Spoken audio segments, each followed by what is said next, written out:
तो चलिए हम लोग स्टार्ट करते हैं परिमेय संख्या से।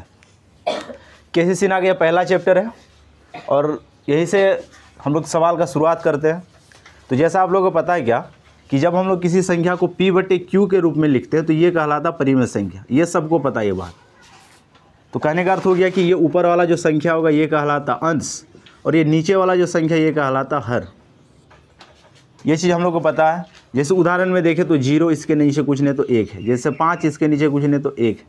अगर डेसिमल में भी कोई नंबर ले लें, जब इस डेसिमल को उड़ाते हैं हम लोग तो नीचे फिर से 10 आ जाता है। तो इस प्रकार से ये सारा क्या कहलाएगा, परिमेय संख्या। और अपरिमेय संख्या तो जस्ट इसका उल्टा होता है, लेकिन चैप्टर में इसके बारे में कहीं चर्चा नहीं है, लेकिन उसको भी जानना बहुत ज़रूरी है क्योंकि दोनों एक ही जैसा है। तो अपरिमेय क्या होता है कि जिसको हम लोग P/Q के रूप में नहीं लिख सकते, मतलब इसको हम लोग इस प्रकार से लिख ही नहीं सकते, तब ये क्या कहलाएगा, अपरिमेय संख्या। जैसे उदाहरण के तौर पे जैसे वर्गमूल 2 का वर्गमूल हम लोग नहीं निकाल सकते और निकलेगा भी तो ये लगभग में आंसर आता है, इसीलिए इसको हम लोग क्या बोलते हैं, अपरिमेय संख्या। उसी प्रकार से √3 और इस प्रकार से कोई बोल रहा है लिख रहा है तो ये भी क्या होगा, अपरिमेय संख्या होगा। तो ये सारा अपरिमेय संख्या का उदाहरण है। जैसे पाई, इसको हम लोग बोलते हैं पाई, जिसका मान 22/7 होता है, ये अनुमानित मान है, या फिर डेसिमल में लेंगे तो 0.3.14, ये अनुमानित मान है। तो जो अनुमानित रूप से आएगा वो हमेशा अपरिमेय संख्या होगा। अब कोई जैसे उदाहरण दे देता है क्या कि 5/0, ये अपरिमेय संख्या है या फिर ये परिमेय संख्या है या फिर ये कुछ और चीज़ है, तो ये अपरिमेय संख्या का उदाहरण नहीं होता है। ये हमेशा किसका उदाहरण होगा, अपरिभाषित का। इस चीज़ को हम लोग पहले भी पढ़े हैं। ये अपरिमेय नहीं है, क्या है, अपरिभाषित है। तो मतलब क्या कि अगर किसी संख्या के नीचे 0 आ जाए बटे में, हर के रूप में अगर 0 आ जाए यहाँ पे, तो ये अपरिभाषित हो गया। कहने का मतलब कि ये 5 रुपया और लेने वाला कोई आदमी नहीं है, तो ये 5 रुपया महत्वहीन हो गया। जब ये महत्वहीन हो गया तो इसको रुपया में गिनती हम लोग कर ही नहीं सकते, तो इसीलिए अपरिमेय संख्या ना होकर क्या होगा, ये अपरिभाषित हो जाएगा। तो ये सारा चीज़ इस चैप्टर से संबंधित जानकारी हम लोग को रखना होगा।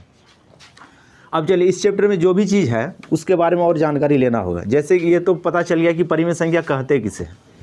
अब फिर यहाँ पे सवाल आता है क्या कि इस चैप्टर में हम लोग को पढ़ना क्या है। तो इस चैप्टर में हम लोग को मुख्य रूप से पढ़ना होगा क्या कि परिमेय संख्या का गुण, इसका गुण क्या क्या, इसके बारे में जानकारी चाहिए हम लोग। तो गुण का मतलब होगा क्या कि जोड़, घटा, गुना, भाग, ये एक गुण होता है इसका, कि जब परिमेय को जोड़ेंगे तो इसका क्या होगा, घटाएंगे तो क्या हो सकता है, गुना करेंगे तो क्या होगा, जोड़ करेंगे, भाग करेंगे तो क्या होगा। तो इसके लिए 3-4 जो गुण आता है उसके हम लोग को जानना बहुत ज़रूरी है, तब चैप्टर आसानी से बनेगा। तो जैसे देखो पहला गुण क्या होता है कि क्रम विनिमय गुण। क्रम विनिमय गुण, इसका अर्थ होता है क्या कि मान लो कि कोई 2 संख्या इसको हम लोग जोड़ रहे हैं, A+B, इसको जोड़ के कोई परिणाम आएगा तो वो B+A मान लेते, इस प्रकार से परिणाम आया। कहने का मतलब कि A मान लेते 5 है, B 4 है, जब इस दोनों को जोड़ेंगे तो 9 होगा। सेम कहानी उसी प्रकार से अगर इसको बदल दे, B के जहाँ पे कर दे 4, स्थान को परिवर्तन कर दे, और A के जहाँ पे कर दे 5, इसको भी जोड़ेंगे तो 5 ही आएगा। तो दोनों स्थिति में रिजल्ट सेम आया, तो ये गुण हो गया किसका, ये परिमेय संख्या का गुण आया। और इस गुण का नाम क्या है कि क्रम विनिमय गुण। सिर्फ ये जो पद था ये चेंज हुआ, बाद बाकी इसके अंदर जो चिन्ह था वो अपने जगह पे रह गया। तो ये कहलाता है क्या, क्रम विनिमय गुण, जो कि परिमेय संख्या के जोड़ के लिए क्या है, ये सत्य है। परिमेय संख्या के जोड़ के लिए हमेशा ये सत्य होगा, क्योंकि देखो A+B = B+A हो रहा है। A को हम लोग 5 माने, B को 4 माने, जस्ट इसको उल्टा कर दिया क्या कि B के स्थान पे 4 को लेके आ गए, A के स्थान पे 5, मतलब इस संख्या का क्रम स्थान को चेंज कर दिया। तो जब 5 और 4 को जोड़े तो 9 आया, और 4 और 5 को जोड़े तो भी 9 आ गया। अब सेम कहानी जोड़ के लिए, घटा के लिए भी हम लोग कर सकते हैं कि A - B = B - A। अब इसमें हम लोग इस चीज़ को चेक कर सकते हैं, ये 5 - 4 और यहाँ पे 4 - 5, जब 5 में से 4 जाएगा तो 1 आएगा, और जबकि 4 में से 5 जाएगा तो -1 आएगा, क्योंकि बड़ा वाला संख्या में माइनस का चिन्ह है, तो वही चिन्ह यहाँ पे आएगा। तो दोनों आपस में बराबर नहीं हुआ। तो अब हम लोग यहाँ पे कह सकते हैं क्या कि घटा के लिए क्रम विनिमय गुण असत्य है। तो 2 चीज़ के लिए पढ़ लिया, जोड़ के लिए सत्य है, घटा के लिए असत्य है। अब सेम कहानी हम लोग गुना के लिए कर सकते हैं। तो देखो A × B = B × A, जैसे इसको हम लोग चेक करने जाएंगे तो ये 4 × 5 और बराबर में 5 × 4। अब दोनों स्थिति में रिजल्ट देखेंगे तो 5 × 20 और 5 × 20, दोनों स्थिति में रिजल्ट सेम आ गया। तो मतलब ये क्रम विनिमय गुण गुना के लिए सत्य है। उसी प्रकार से भाग के लिए चेक करेंगे तो 4/5 और 5/4 जब दोनों को डिवाइड करेंगे तो इसका रिजल्ट अलग आएगा, इसका रिजल्ट अलग आएगा, तो मतलब इसमें ये बराबर नहीं होगा। तो क्रम विनिमय गुण ये जोड़ और ये गुना इस दोनों के लिए सत्य है हमेशा, और जबकि घटा और भाग के लिए असत्य है। तो ये परिमेय संख्या से संबंधित ये पहला गुण था, क्रम विनिमय गुण, जो जोड़ और गुना के लिए सत्य होगा और घटा और भाग के लिए असत्य होगा। तो इस चीज़ को हम लोग इसमें पढ़ेंगे। अब दूसरा गुण, अब इसमें दूसरा गुण क्या आ जाएगा, सहचार्य गुण। सहचार्य गुण, अब इस गुण में हम लोग ध्यान से देखेंगे क्या कि सेम यही कहानी है इसमें, लेकिन इसमें थोड़ा सा अंतर क्या आएगा कि इसमें हमेशा ब्रैकेट का बात होगा। अगर सवाल में कुछ समझ में ना आए, अगर तुमको डायरेक्ट सवाल पूछ दे कि ये किस गुण पर आधारित है, तो अगर उसमें ब्रैकेट आ जाए तो तुमको डायरेक्ट याद रखना क्या कि वो सहचार्य गुण होगा। तो जैसे देखो कि ए, अब इसमें फिर वही चीज़ चेक करेंगे कि जोड़, घटा, गुना और भाग, अब किसके लिए सत्य और किसके लिए असत्य, इस चीज़ को देखेंगे। तो हम बताया गया कि हमेशा ये ब्रैकेट के अंदर का ही बात होगा। तो इसमें भी वही बात है कि सहचार्य गुण में क्या होगा कि इसमें भी संख्या का स्थान परिवर्तन होगा, लेकिन इसमें कंडीशन क्या होगा कि जो ब्रैकेट के अंदर जो संख्या होगा उसमें से तुम किसी एक को बाहर कर दो और जो बाहर में स्थित था उसको तुम अंदर कर दो, और दोनों तरफ रिजल्ट सेम आ जाए, तब ये सहचार्य गुण क्या होगा, जोड़ के लिए सत्य होगा। और दोनों तरफ रिजल्ट सेम ना आए तो घटा के लिए असत्य होगा, और गुना के लिए सत्य भी हो सकता है, भाग के लिए भी सत्य या फिर असत्य दोनों हो सकता है। तो इसमें हम लोग को दो ही चीज़ याद रखना होगा कि जोड़ के लिए सहचार्य गुण सत्य है, गुना के लिए भी सहचार्य गुण सत्य है, जबकि इसके और इसके लिए असत्य है। तो इसमें हम लोग को समझना क्या है कि इसमें क्या कर दिया, देखो बी अंदर में था इसको बाहर कर दिया, और ए बाहर में था इसको अंदर लेके चल गए, तो बस कहानी इतना सा ही बना। इसके बाद जब इसको हल करेंगे, हल करने के बाद अगर वो जोड़ के रूप में आ जाए, मतलब जोड़ के लिए सवाल को बना रहे हैं, तो अगर सत्य हुआ जोड़ के लिए तो जोड़ के लिए सत्य रहेगा, और गुना देके अगर इसको हल करेंगे, अगर दोनों तरफ रिजल्ट सेम ना आए गुना के लिए तो ये असत्य होगा, उसको घटा के लिए, और जोड़ गुना के लिए क्या होगा यार, गुना के लिए दोनों तरफ बराबर हो जाए तो वो सत्य होगा, और भाग के लिए दोनों तरफ बराबर ना हो तो ये असत्य होगा। मतलब क्रम विनिमय गुण और सहचार्य गुण सेम कंडीशन है, लेकिन दोनों में अंतर क्या है कि ये ब्रैकेट के अंदर रहेगा सहचार्य गुण, जबकि क्रम विनिमय गुण हमेशा ब्रैकेट के बाहर रहेगा, उसमें ब्रैकेट का यूज होगा ही नहीं। तो इसमें भी जैसे क्रम विनिमय गुण जोड़ और गुना के लिए सत्य था, घटा और भाग के लिए असत्य था, उसी प्रकार से ये सहचार्य गुण जोड़ और गुना के लिए सत्य होगा, बाद बाकी घटा और भाग के लिए असत्य होगा। तो ये दो गुण हो गया, परिमेय संख्या से संबंधित हम लोग दो गुण पढ़ लिए। अब तीसरा गुण देखो, तीसरा गुण इसमें आएगा क्या, समवरक गुण, या फिर इसी को हम लोग बोलते हैं वितरक गुण। अब इसके विषय में शायद तुम लोगों को हम लिखाए नहीं पहले, लेकिन इसको भी समझो। समवरक गुण या फिर वितरक गुण, इसका मतलब होता है क्या कि सवाल को जिस रूप में दिया हो उसी रूप में उसको जोड़ घटा गुना भाग करके रिजल्ट हम लोग निकाल लिए, इस गुण को क्या कहेंगे, समवरक गुण। जैसे भिन्न का जोड़ घटा गुना भाग जैसे बनाते हैं हम लोग, तो सवाल दे दिया उसको हल कर दिया, पूरा शुरू से स्टार्ट किए लास्ट में लाके छोड़ दिए, तो वैसा गुण क्या कहलाएगा, समवरक गुण। ठीक है ना। तो ये आसान गुण था, इसमें कोई दिक्कत नहीं है। और ये जोड़ घटा गुना भाग सबके लिए ही प्रोसेस होगा, इसमें सत्य और असत का कोई बात होगा नहीं। वितरक या फिर समवरक का अर्थ ये होता है क्या कि जहाँ से सवाल लिया उसको तुम हल करो, जिस प्रकार से तुम गणित में सवाल को हल करते हो उसी प्रकार से उसको हल करके उसका आंसर निकाल दो, तो वैसा गुण क्या कहलाएगा, समवरक गुण कहलाएगा। तो यहाँ तक शायद किसी को दिक्कत नहीं है। अब आगे देखो, अब आगे एक दो गुण और है, उसके बाद हम लोग डायरेक्ट चैप्टर में चलेंगे। अब इसमें और एक गुण आता है क्या, योज्य प्रतिलोम। योज्य प्रतिलोम, अब इसका अर्थ हम लोग समझते हैं ये होता क्या है। तो योज्य प्रतिलोम देखो, यहाँ पे दो वर्ड है, एक योज्य और एक प्रतिलोम है। योज्य का अर्थ होता है जोड़, प्रतिलोम का अर्थ होता है उल्टा। अब दोनों से मिलके ये वर्ड बना क्या, योज्य प्रतिलोम।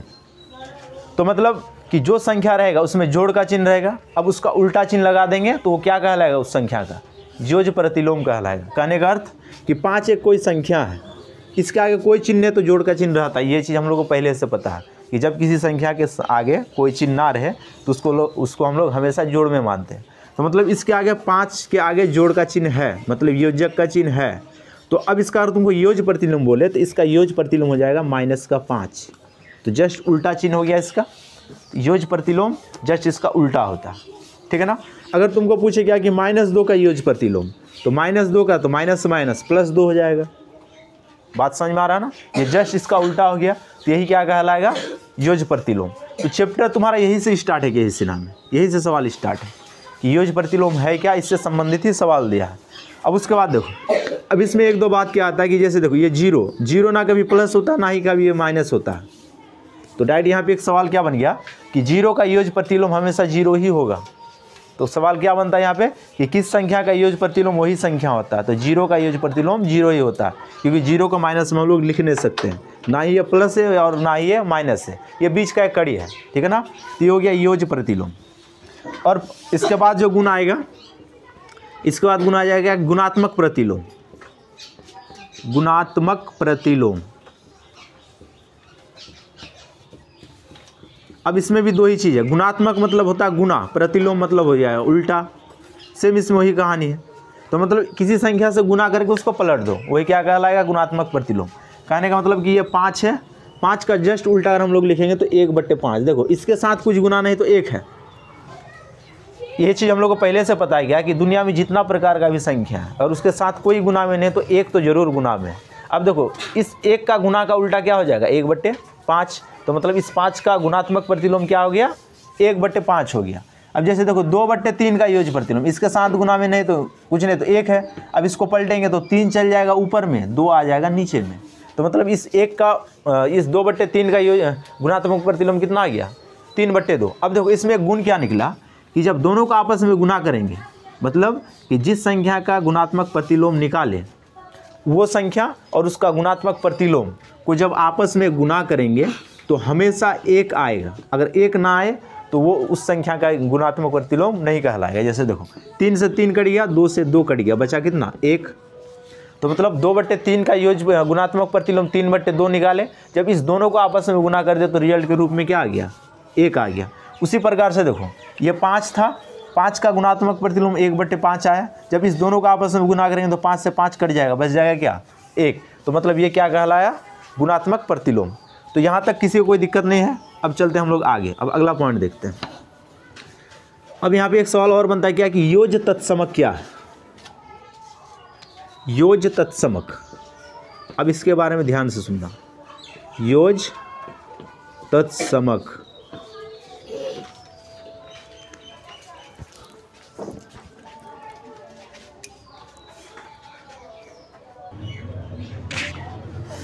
अब ध्यान देना, अगला पॉइंट है क्या कि योज्य तत्समक। अब इसमें भी दो वर्ड है, एक योज, इसका अर्थ तो पहले पता चल गया कि ये जोड़ होता है। और देखो तत्समक मतलब क्या कि मूल रूप, ये व्याकरण का भाषा है, मूल रूप। तो मतलब जिस शब्द को हम लोग बचपन से यूज करते आए, मतलब जो संस्कृत का भाषा होता है वो कहलाता क्या? तत्समक कहलाता है। कहने का मतलब कि कोई भी संख्या है, कोई भी संख्या मान लो, एक कोई संख्या मान लो परिमेय संख्या, क्योंकि चैप्टर हम लोग पढ़ रहे हैं परिमेय संख्या। अब इसके साथ तुम कोई ऐसा संख्या को जोड़ो कि जोड़ने के बाद परिमेय संख्या ही रह जाए, मतलब वही संख्या रह जाए, तब ये कहलाए क्या? योज्य तत्समक। तो कहने का मतलब कि ए तो कोई भी संख्या हो सकता है। अब इस ए के साथ अगर हम लोग 0 को जोड़ दें तो बराबर रिजल्ट में क्या आएगा? ए ही आएगा। तो कहने का अर्थ हो गया क्या कि ये जो शून्य है 0, ये सभी संख्या के लिए क्या है? योज्य तत्समक है। क्या ये? योज्य तत्समक सभी संख्या के लिए, क्योंकि 0 एक ऐसा संख्या है कि उसको तुम किसी के भी साथ जोड़ो हमेशा वही संख्या प्राप्त होगा। तो मतलब वही मूल चीज़ आ गया ना, हम लोग को मूल चीज़ ही लाना है, मतलब जो चीज़ था वही चीज़ को लाना है। तो ये क्या कहलाएगा? गुण योज्य तत्समक। ठीक है ना? तो किसी भी संख्या को अगर 0 के साथ जोड़ दे तो वो संख्या क्या कहलाएगा? योज्य तत्समक कहलाएगा। और 0 सभी संख्या के लिए क्या है? योज्य तत्समक है। अब जस्ट इसका उल्टा आ गया क्या कि गुणात्मक तत्समक। तो गुणात्मक तत्समक, अब इसमें वही बात याद रखना है कि किस संख्या को किसी भी संख्या के साथ गुना करने से वही संख्या प्राप्त हो। तो मतलब ए कोई संख्या, कोई भी संख्या हो सकता है, परिमेय संख्या का कोई भी रूप हो सकता है, जब उसको किसी ऐसा संख्या से गुना करें तो वही संख्या हम लोग को प्राप्त हो जाए, तब वो क्या कहलाएगा? गुणात्मक तत्समक। तो ऐसा संख्या सिर्फ एक ही है कि एक को तुम दुनिया के किसी भी चीज़ से गुना करो तो दुनिया का वही चीज़ प्राप्त होगा।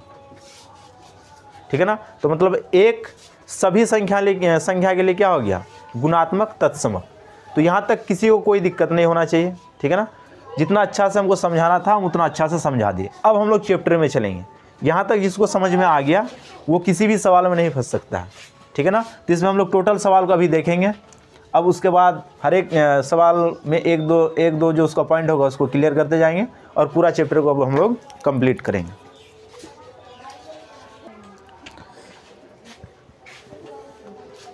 देखो 1.1 में टोटल 22 सवाल नहीं, कितना 21 सवाल ना, टोटल 21 सवाल है। आज हम लोग ना 1 से लेके 11 नंबर तक सवाल को देखेंगे।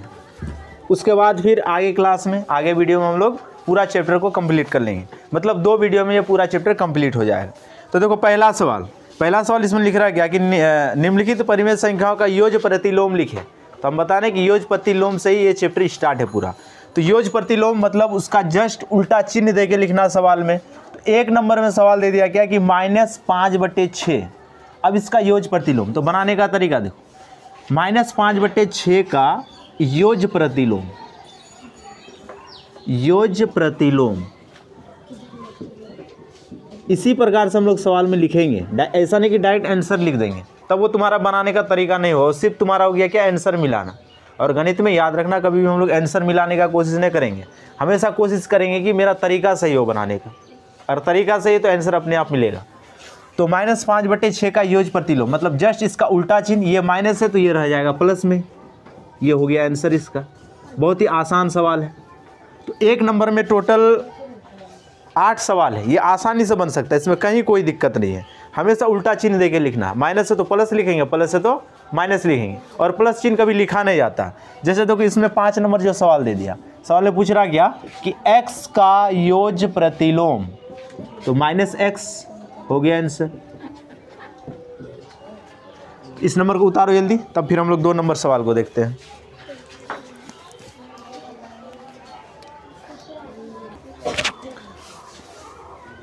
ध्यान देना 2 नंबर में क्या बोला कि सत्यापित कीजिए कि निम्न के लिए माइनस ब्रैकेट फिर -x और x का मान समान है। देखो यहाँ पे कंडीशन क्या लगा दिया कि हम लोग को सिद्ध क्या करना कि ये माइनस फिर ब्रैकेट के अंदर -x बराबर ये x के बराबर है। तो मतलब ये हो गया दायां पक्ष, ये हो गया बायां पक्ष और ये हो गया दायां पक्ष, दोनों को बराबर दिखाना है। तो देखो यहाँ पे x का वैल्यू दे दिया है। पहला सवाल में लिख रहा है ये कि x बराबर दे दिया ये 13/17, मतलब ये दायां पक्ष को दे दिया। अब बायां पक्ष को सिद्ध करना है कि ये बराबर है इसका या फिर नहीं है। तो चलो हम लोग बायां पक्ष को सिद्ध करते हैं, क्योंकि ये तो दायां पक्ष दे दिया। तो अब यहाँ पे लिखेंगे क्या कि बायां पक्ष, बायां पक्ष, तो बायां पक्ष में रिजल्ट क्या है -x। अब देखो x का स्थान पे रख देंगे हम लोग, इस मान को लाके यहाँ पे रख देंगे। अब एक बात याद करो, हम लोग 7 में भी इस चीज़ को पढ़े थे कि ब्रैकेट हमेशा गुना के रूप में रहता है। मतलब जब ये ब्रैकेट हटेगा तो अंदर या फिर बाहर जो भी चीज़ होगा आपस में हमेशा गुना हो जाता है। तो कहने का मतलब जैसे ब्रैकेट हटेगा तो ये माइनस और माइनस आपस में गुना हो जाएगा। तो माइनस माइनस जैसे आपस में गुना होता है तो रिजल्ट क्या आता है, प्लस का रिजल्ट आता है। मतलब माइनस गुना माइनस, इस चीज़ को हम लोग पहले ही पढ़े क्या कि हमेशा क्या होता है, ये प्लस होता है। तो जैसे ब्रैकेट यहाँ से हटा तो माइनस माइनस क्या आ गया, प्लस आ गया। अब देखो दोनों पक्ष बराबर आ गया, जो दायां पक्ष था वही क्या आ गया, बायां पक्ष। अब लिखेंगे क्या कि अतः दायां पक्ष बराबर बायां पक्ष। तो मतलब कि -x बराबर x, ये हो गया हम लोग का आंसर। बहुत ही आसान सब सवाल है। अब सवाल में कहीं दे सकता है क्या, हाँ दोनों इसमें 2 ही सवाल दिया और दोनों में ये पक्ष ही दिया, दायां पक्ष ही दिया। अब 2 नंबर का सवाल तुम लोग आसानी से बना सकते हो। चलो इसको उतारो जल्दी से, तब फिर 3 नंबर देखते हैं हम लोग।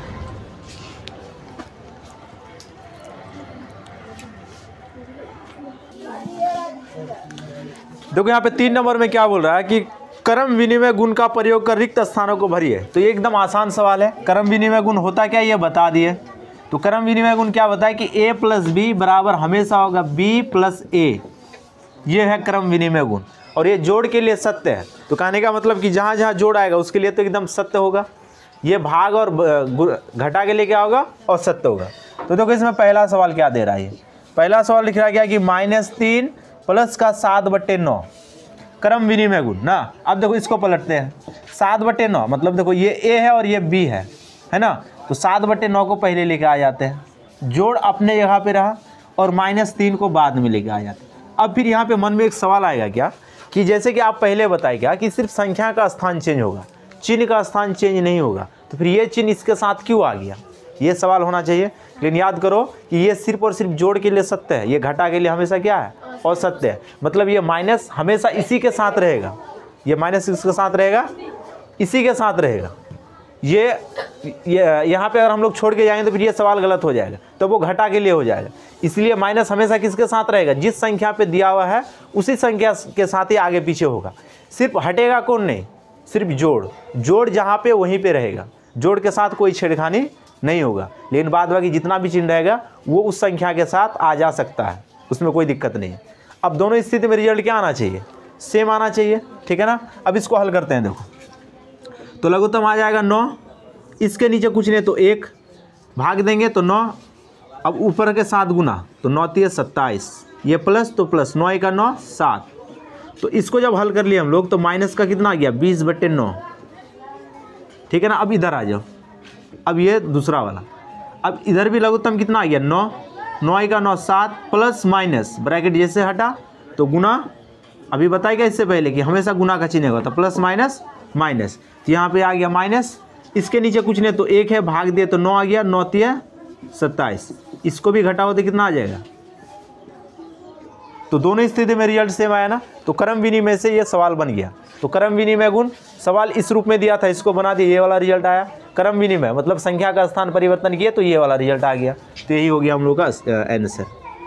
तो मतलब दोनों स्थिति को लेकर तुमको चलना होगा, दोनों स्थिति में रिजल्ट क्या आएगा, सेम आएगा। यहाँ तक समझ में आ गया ना। चलो इसको उतारो, तब फिर 4 नंबर देखते हैं सवाल। अब देखो 4 नंबर में जो सवाल दिए साहचर्य गुण के आधार पे दे दिया, और पहले ही बताया गया कि जब भी साहचर्य पे सवाल देगा तो हमेशा ब्रैकेट आएगा ही, उसमें फिक्स है। अब देखो ये हो गया a प्लस का b और बाहर में क्या दे दिया, c दे दिया। अब सबसे पहले इसको इसी रूप में हल करते हैं, रिजल्ट क्या आता है। उसके बाद क्या करेंगे, इस c को अंदर कर देंगे।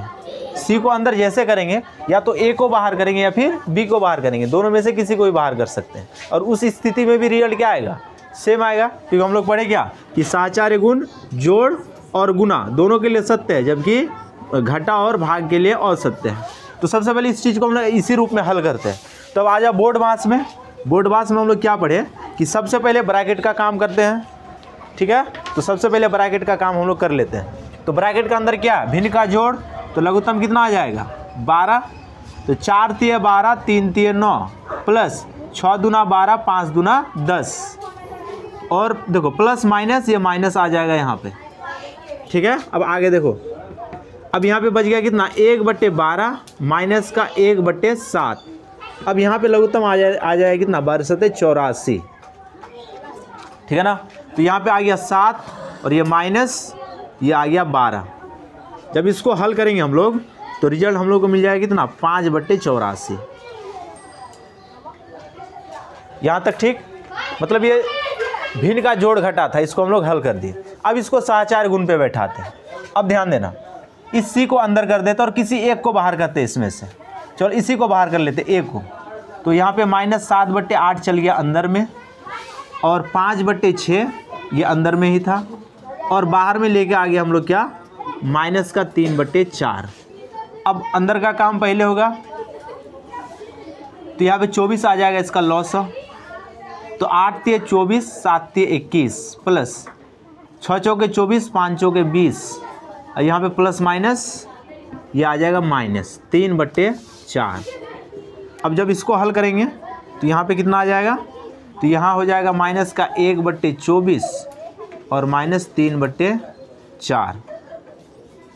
अब जैसे इसको हल करेंगे तो ये 24 आ जाएगा लघुत्तम के रूप में, और यहाँ पे कितना हो जाएगा -1 और माइनस का 4 चौके 24 ना, तो 6 × 18। लेकिन रिजल्ट हम लोग का गड़बड़ा रहा, देखो कहीं हम लोग गलत किए हैं सवाल में।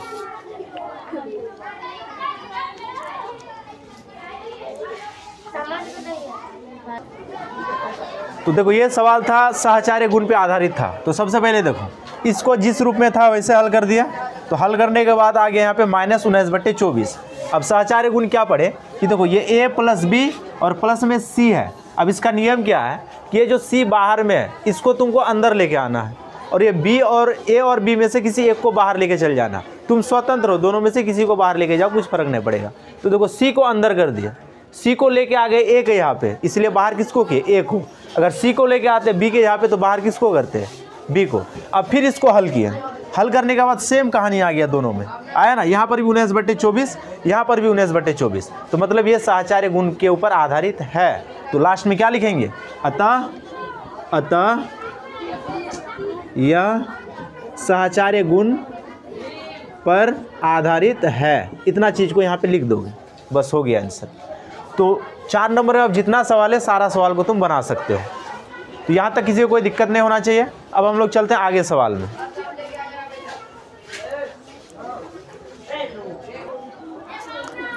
अब देखो 5 नंबर सवाल को तुमको बनाना नहीं है, सिर्फ यहाँ पे तुमको बताना है कि ये किस गुण पे आधारित है। तो 2 ही प्रकार का गुण सवाल में पूछा है, क्रम विनिमय गुण और सहचार्य गुण। तो पहले ही बता दिए क्या कि सहचार्य गुण जब भी आएगा तो ब्रैकेट में जब भी सवाल आ जाए तो वो सहचार्य गुण तुम देखना भी नहीं, लिख देना सहचार्य गुण, वो सही है। अब देखो ये सवाल किस में है, तो देखो ये ए है और ये बी है। अब इधर देखो बराबर में क्या कर दिया, पहले लिख दिया बी को और बाद में किया ए को, और अंदर में इसका जोड़ है। तो ये किस गुण पे के ऊपर आधारित हो गया, ये हो गया क्रम विनिमय गुण, क्रम विनिमय गुण। इसी के ऊपर आधारित है ये सवाल, क्योंकि सिर्फ और सिर्फ स्थान परिवर्तन हुआ और कुछ परिवर्तन नहीं हुआ इस सवाल में, ठीक है ना। तो ये क्या हो गया, क्रम विनिमय गुण, और ब्रैकेट आ जाता तो ये क्या हो जाता, सहचार्य गुण। अब देखो 6 नंबर में जो सवाल दिया, ये 1 नंबर सवाल है, इसमें बोला क्या कि इसका योग ज्ञात करें। योग का अर्थ क्या होता है, जोड़। तो इसका जोड़ करना, ये भिन्न का जोड़ घटा है, इसमें तो कुछ बात ही नहीं सब सवाल में। लघुत्तम आ जाएगा 7, तो -3 + 5, तो ये आ गया ये 2/7, हो गया आंसर ये। तो ये किसके ऊपर आधारित है, तो ये किसी गुण पे ऊपर आधारित है ही नहीं, इसमें सिर्फ तुमको डायरेक्ट सवाल में पूछा क्या कि इसको योग करें, मतलब इसका जोड़ करें, योग निकालने के लिए बोला। तो यहाँ तक कोई दिक्कत नहीं है। तो देखते हैं 7 नंबर सवाल क्या बोल रहा है इसमें कि निम्नलिखित को सरल करें। तो मतलब इसमें भिन्न का जोड़ घटा है सवाल में। ये सब तो आसान सवाल है। 1 नंबर में लिख रहा है क्या ये कि 2/5 और प्लस में -2/5, ये एकदम आसान सब सवाल है।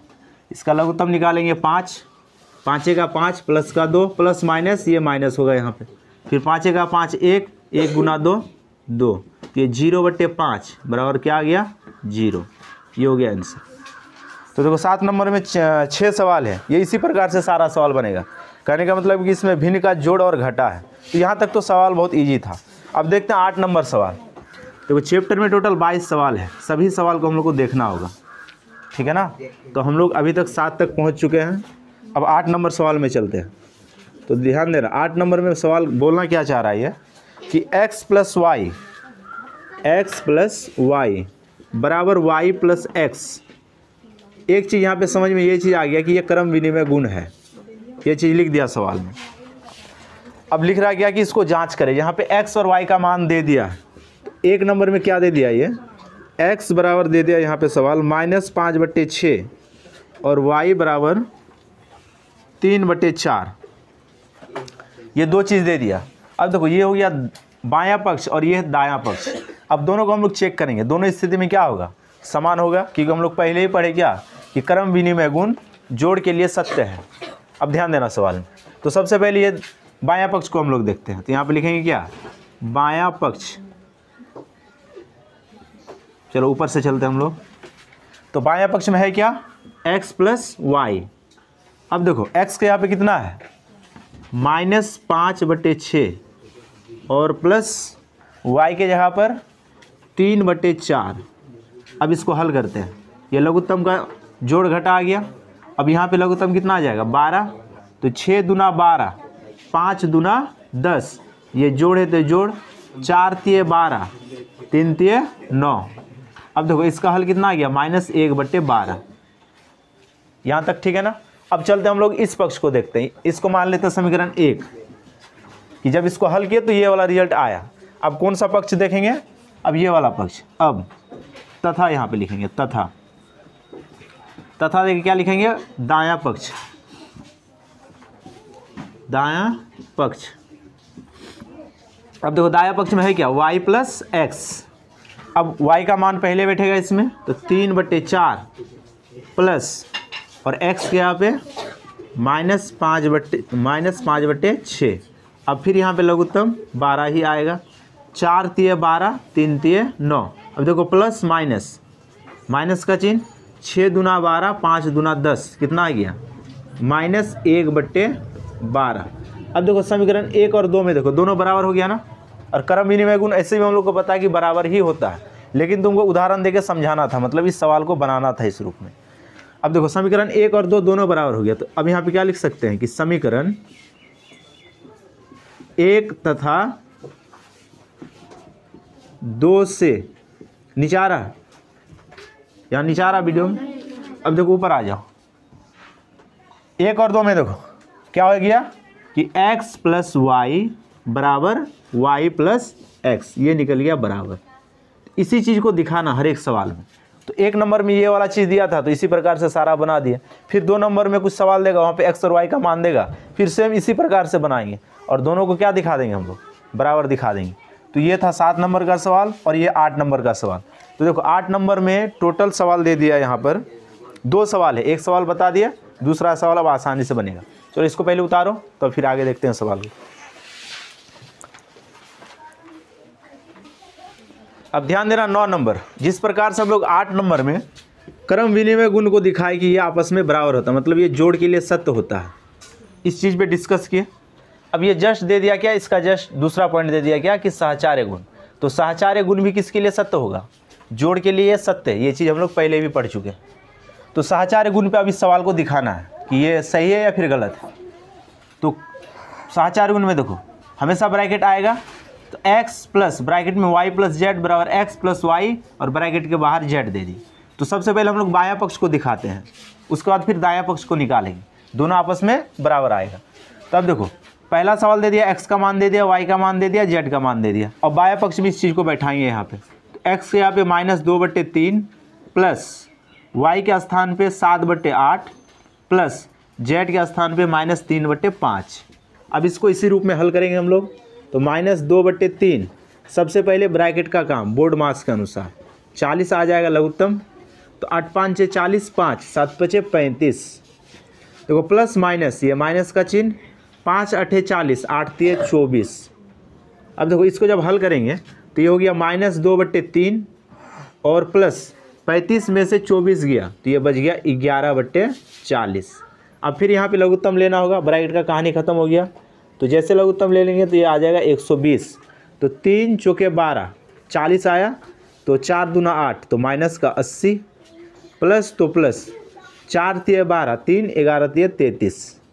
अब इसको जैसे हल करेंगे तो देखो 80 इसमें से घटेगा, तो यहाँ पे 7 में से 3 गया, या 10 में से 3 गया 7, यहाँ पे बच गया 7, 7 में से 3 गया 4, तो माइनस लगेगा आगे, क्योंकि बड़ा में माइनस का चिन्ह है। इस बात को हमेशा याद रखना, जब जोड़ और घटा एक साथ आएगा तो बड़ा में जो चिन्ह रहेगा वही चिन्ह हमेशा हल के बाद आएगा, मतलब जब सॉल्यूशन निकालेंगे तो उसमें वो बड़ा का चिन्ह हमेशा रहेगा। तो बड़ा वाला में माइनस का चिन्ह है, तो माइनस का चिन्ह आ गया, और नीचे में 120। इसको मान लेते हैं हम लोग पहला समीकरण। तो हम लोग बायां पक्ष का रिजल्ट निकाल दिया -47/120। अब सेम कहानी हम लोग किधर करेंगे, ये कर देंगे अब दायां पक्ष में। तो अब इस चीज़ को यहाँ पे लिखेंगे तथा दायां पक्ष। अब दायां पक्ष क्या हम लोग के पास, x प्लस वाई और ब्रैकेट के बाहर दे दिया z। अब सबका मान यहाँ पे बैठाएंगे, x का मान यहाँ से लेके आएंगे -2/3 प्लस y का मान 7/8 और जोड़ z का मान -3/5। सबसे पहले ब्रैकेट का काम करेंगे, लघुत्तम आएगा 24, 3 8 24, 8 8 दूना 16, ये प्लस तो यहाँ पर प्लस है, 8 तिये 24, 3 7 तिये 21 और प्लस माइनस ये माइनस हो गया 3/5।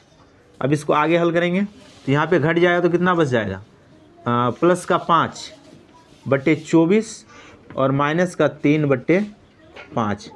अब इस दोनों को हल करेंगे तो लघुत्तम आ जाएगा 120, 5 बार में ये कटेगा, 25 25, माइनस तो माइनस अब इसको अगर भाग देंगे तो 5 दूना 10, 5 चौके 20, 24, 24 तिये तो 4 तिये 12 के 2, 3 दूना 6 और 1 7, माइनस का 72। अब इसको घटा देंगे तो आ जाएगा -47/120। अब दोनों इक्वेशन आपस में फिर से बराबर निकल गई। तो मतलब ये जो हल किए ये इसके लिए हल किए तो ये वाला आया, और ये दूसरा वाला जो हल किए ये इसके लिए हल किए थे। मतलब 1 और 2 से तब क्या हो गया, ये वाला चीज़ और ये वाला चीज़ आपस में बराबर हो गया। तो अतः लिखेंगे यहाँ पे कि अतः समीकरण 1 तथा 2 से, तो अब इस चीज़ को लिखेंगे कि x + y + z बराबर है x + y और ब्रैकेट के बाहर है z। तो ये चीज़ सिद्ध हो गया कि ये आपस में बराबर निकल गया। तो ये चीज़ शायद समझ में आ गया होगा तुम लोग अच्छा से, कोई दिक्कत ही नहीं है सवाल में। जैसे समझाए ऐसे तुम लोग को पूरा बना देना। तो ये 9 नंबर का सवाल था। अब 9 नंबर में टोटल सवाल है, इसमें भी मात्र 2 ही सवाल दिया है। 1 नंबर सवाल बता दिए, 2 नंबर सवाल ऐसे तुम लोग बनाना। पहले उतारे इसको तब फिर आगे सवाल देखते हैं हम।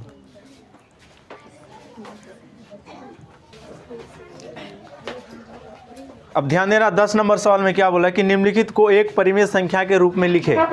मतलब परिमेय संख्या, देखो ये सवाल दे दिया भिन्न का जोड़ घटा, इसको हल करने के बाद कौन सा संख्या आएगा, परिमेय संख्या। तो सीधा सीधे सवाल में ये बोलना चाहिए था इसको कि इसका हल ज्ञात करें, मतलब इसको हल करें, इसका आंसर क्या होगा वो निकाल दे। तो मतलब इसका जो आंसर आएगा वही क्या होगा, परिमेय संख्या। क्योंकि परिमेय संख्या का परिभाषा क्या बोलता है कि जिसको P/Q के रूप में हम लोग लिख सकते हैं सीधा सा बात। तो इसको डायरेक्ट हम लोग हल करेंगे। तो डायरेक्ट हल करेंगे तो इसका लघुत्तम कितना आ जाएगा, इसका लघुत्तम आ जाएगा 15। तो 3 × 5 = 15, 5 दूना 10 जोड़ 3 × 5 = 15, ये माइनस ना, प्लस माइनस माइनस, 3 × 5 = 15, 5 दूना 10। अब देखो यहाँ पर प्लस माइनस माइनस, 5 तिये 15, 11 तिये 33, उसके बाद ये प्लस, तो प्लस 5 तिये 15, 4 तिये 12, प्लस 3 × 5 = 15, 8 × 5 = 40। अब यहाँ पे देखो जोड़ में कौन कौन है, ये 40, 12 और ये 10, ये तीनों जोड़ में है। तो बोर्ड मास के अनुसार पहले जोड़ का काम, तो 10 और 12, 22, 22 और 40, 62 माइनस। अब देखो ये दोनों घटा में लेकिन जुटेगा दोनों, और बाद में तब ये घटेगा। तो 10 और 33 तो कितना हो गया, ये माइनस का 43 और बटे में 15। तो देखो इसमें क्या समझना था कि देखो ये जोड़ में, ये जोड़ में और ये जोड़ में, पहले तीनों को जोड़ लिए तो आ गया 62। अब घटा में जो है मतलब एक जैसा चिन्ह जिसमें है उसको भी जोड़ेंगे, लेकिन चिन्ह उसके आगे किसका रखेंगे, घटा का ही रखेंगे। तो 10 और 33 दोनों घटा में, दोनों को जोड़ के कितना हो गया, 43 हो गया, लेकिन उसका आगे किसका चिन्ह आ गया, घटा का। तो 62 में से 43 को घटाएंगे तो 12 में से 3 गया 9, यहाँ पे बच गया 5, 5 में से 4 गया 1 और बटे में 15। अब यहाँ पे ध्यान देना ये माइनस और ये प्लस में है, तो चिन्ह ये प्लस में रहेगा, क्यों, क्योंकि छोटा वाला में माइनस का चिन्ह है जबकि बड़ा वाला प्लस में है, इसीलिए प्लस में रह गया। तो ये आ गया ना परिमेय संख्या का रूप, बटे के रूप में आ गया, तो ये हो गया परिमेय संख्या। तो 10 नंबर में यही चीज़ को बताना था तुमको, या फिर परिमेय संख्या के रूप में लिखना था, तो इसको हम लोग लिख दिए। तो देखो 10 नंबर में टोटल 4 सवाल हैं, चारों को इसी प्रकार से हम लोग आसानी से बना सकते हैं। अब आ जाओ 11 नंबर में। 11 नंबर में बोल रहा है क्या कि निम्नलिखित प्रत्येक में गुण के अंतर्गत प्रयोग किए गए गुणधर्म का नाम लिखें। तो हम लोग 2-3 प्रकार का ही गुणधर्म पढ़े थे, क्रम विनिमय गुण और साहचर्य गुण। तो क्रम विनिमय गुण तो पहचानना आसान है कि जिसमें सिर्फ संख्या का परिवर्तन हो और उसमें चिन्ह का कोई परिवर्तन ना हो, उसको हम लोग क्या बोलते हैं, क्रम विनिमय गुण। तो देखो अब इसमें ब्रैकेट भी नहीं होगा, तो देखो ये ए है और ये बी है, ये वाला ए और ये बी। अब देखो स्थान परिवर्तन हो गया, पहले लिख दिया बी को और बाद में लिखा ए को। और ये गुना के लिए क्या होता है, सत्य होता है। ये चीज़ हम लोग को पहले से पता है कि क्रम विनिमय गुण गुना के लिए सत्य है। तो मतलब ये गुना के लिए सत्य है, तो इसको किस गुण पे बैठाया है, ये क्रम विनिमय गुण है ना। 4 -4 गुना 5/9, अब 5/9 को पहले लिखा और -4 को बाद में लिखा। सिर्फ इसी गुण को यहाँ पे लिख देना है, मतलब जो सवाल दिया उसके सामने इसी गुण को लिखना। तो यहाँ पे क्या लिखेंगे, गुना का क्रम विनिमय गुण, गुना का क्रम विनिमय गुण, क्रम विनिमय गुण। तो इसी प्रकार से सारा सवाल में तुमको लिखना होगा। और अब पहचाने कैसे, तो पहले बता दिए कि जिसमें ब्रैकेट आएगा वो हमेशा साहचर्य गुण होगा, जिसमें ब्रैकेट नहीं आएगा वो क्रम विनिमय गुण होगा। अब तुमको समझना होगा कि ये जोड़ के लिए है या फिर गुना के लिए। तो जोड़ रहेगा तो जोड़ का क्रम विनिमय गुण लिखेंगे, और गुना रहेगा तो गुना का क्रम विनिमय गुण लिखेंगे। और ये भाग और घटा के लिए असत्य होता है, तो भाग और घटा के लिए सवाल को देगा ही नहीं। अब आ जाओ 12 नंबर सवाल। सबसे पहले देखो 11 नंबर में टोटल 8 सवाल है। 8 सवाल में सिर्फ तुमको यही चीज़ को लिखना है कि कौन क्रम विनिमय गुण है और कौन साहचर्य गुण है। अब आ जाओ 12 नंबर में। अब इसमें क्या बोल रहा है कि परिमेय संख्याओं के गुण के गुणन के गुणों का प्रयोग कर निम्नलिखित को लिखे।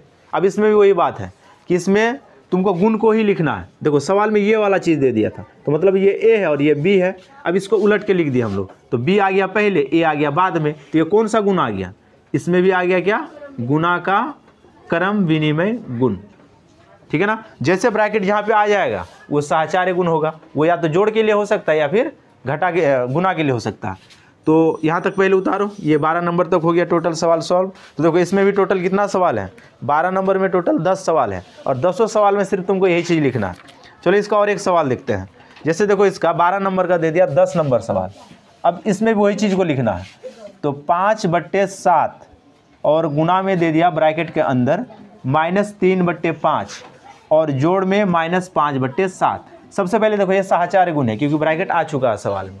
अब यहाँ पे सवाल है क्या कि किसको बाहर करे और किसको अंदर करे। तो ये चीज़ तो पहले हम बताया कि तुम स्वतंत्र हो, ये ए है, ये बी और ये सी।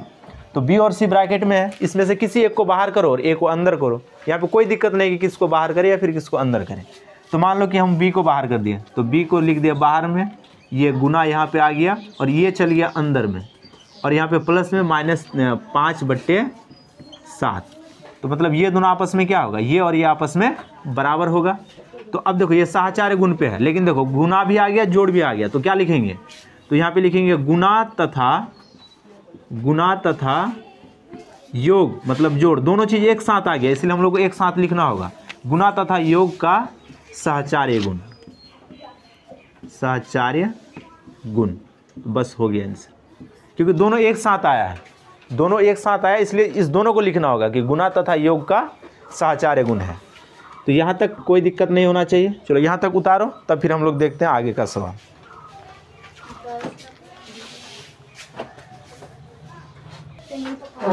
अब ध्यान देना 13 नंबर सवाल में क्या बोलना चाह रहा है ये कि वितरकता के उपयोग से निम्नलिखित का मान ज्ञात करें।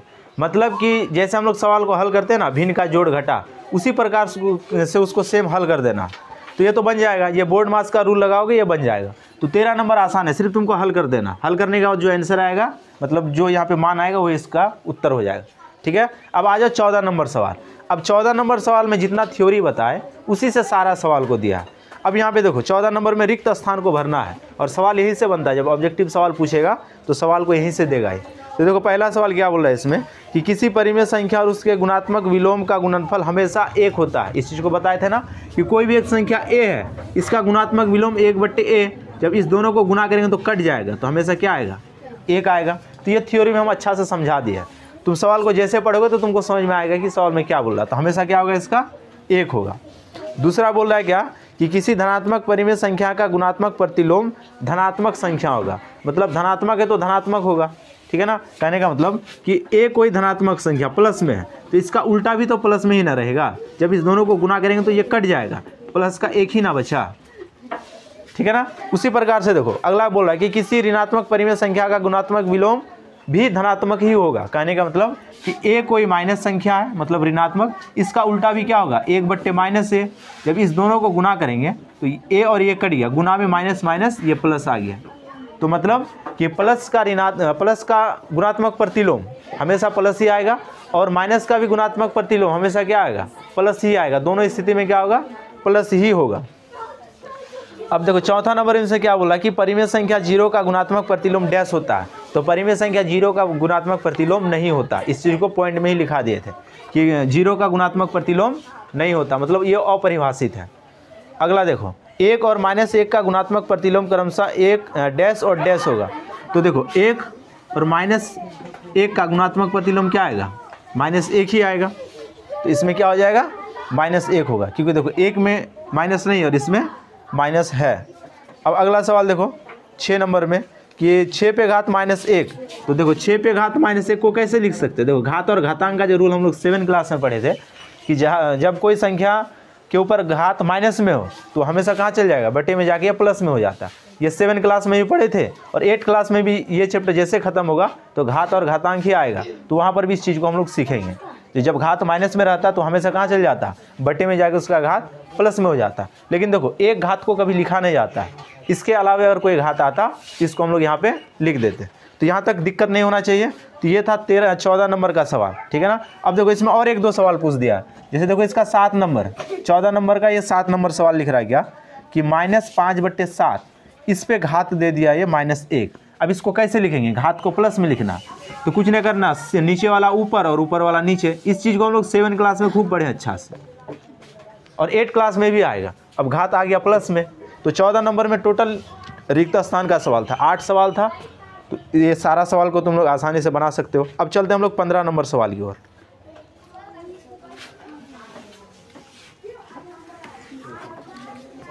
अब ध्यान देना 15 नंबर में क्या बोला सवाल में, इसमें बोला क्या कि निम्नलिखित का गुणात्मक प्रतिलोम लिखे। तो गुणात्मक प्रतिलोम के बारे में समझा चुके हैं कि जो भी संख्या उसका व्युत्क्रम मतलब उसका उल्टा। तो 17, 1 नंबर में देखो 17 का गुणात्मक प्रतिलोम, तो इसका गुणात्मक प्रतिलोम 1/17 उल्टा हो गया इसका। अब देखो योज्य प्रतिलोम और गुणात्मक प्रतिलोम दोनों में अंतर है ना। योज्य प्रतिलोम मतलब चिन्ह में परिवर्तन होगा, और इसी को योज्य प्रतिलोम में बोलता तो -17 हो जाता है आंसर, क्योंकि चिन्ह में परिवर्तन, प्लस तो माइनस, माइनस तो प्लस। लेकिन यहाँ पे क्या बोला, गुणात्मक प्रतिलोम मतलब इसको उल्टा लिखना। तो 17 का उल्टा 1/17 या फिर 1/17 का उल्टा 17। अब इसमें और एक कोई सवाल को देखते हैं जो बटे वाला सवाल हो या फिर जो गुना वाला सवाल। जैसे देखो इसका 7 नंबर सवाल, इसका 7 नंबर सवाल में दे दिया कितना कि 2/5 गुना 4/9 का गुणात्मक प्रतिलोम। अब दोनों को पलटेंगे, देखो सबसे पहले 2/5 को पलट दो तो 5/2 हो जाएगा गुना, और उसके बाद 4/9 को भी पलटना है तो 9/4 हो जाएगा। अब इसको हम लोग हल करते हैं। देखो अब ऊपर नीचे जो कटेगा कटा देना, अगर नहीं कटा तो ऊपर का ऊपर गुना नीचे का नीचे गुना, तो हो जाएगा 9×5 = 45 और 4 दूना 8, यही आंसर है। मतलब उल्टा करने के बाद तब इसको हल किया। तो ये था 15 नंबर का सवाल। तो इसमें देखो टोटल 12 सवाल है और 12 ही सवाल इसी प्रकार से बनेगा, ठीक है। अब चलते हम लोग आगे 16 नंबर सवाल। अब ध्यान देना 16 नंबर में क्या बोला सवाल में कि 6/13 को -7/16 के व्युत्क्रम से गुना करें। तो देखो 6/13 है, अब इसको किसके साथ गुना करना है, इसको गुना करना होगा 6/13 को 7/16 -7/16 के व्युत्क्रम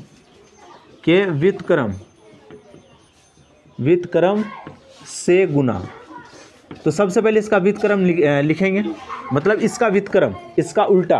तो सबसे पहले इसका व्युत्क्रम निकालते हैं। तो -7/16 का व्युत्क्रम कितना हो जाएगा 16/-7 व्युत्क्रम या फिर विलोम प्रतिलोम, दोनों का मतलब एक ही होता, मतलब उल्टा लिखना।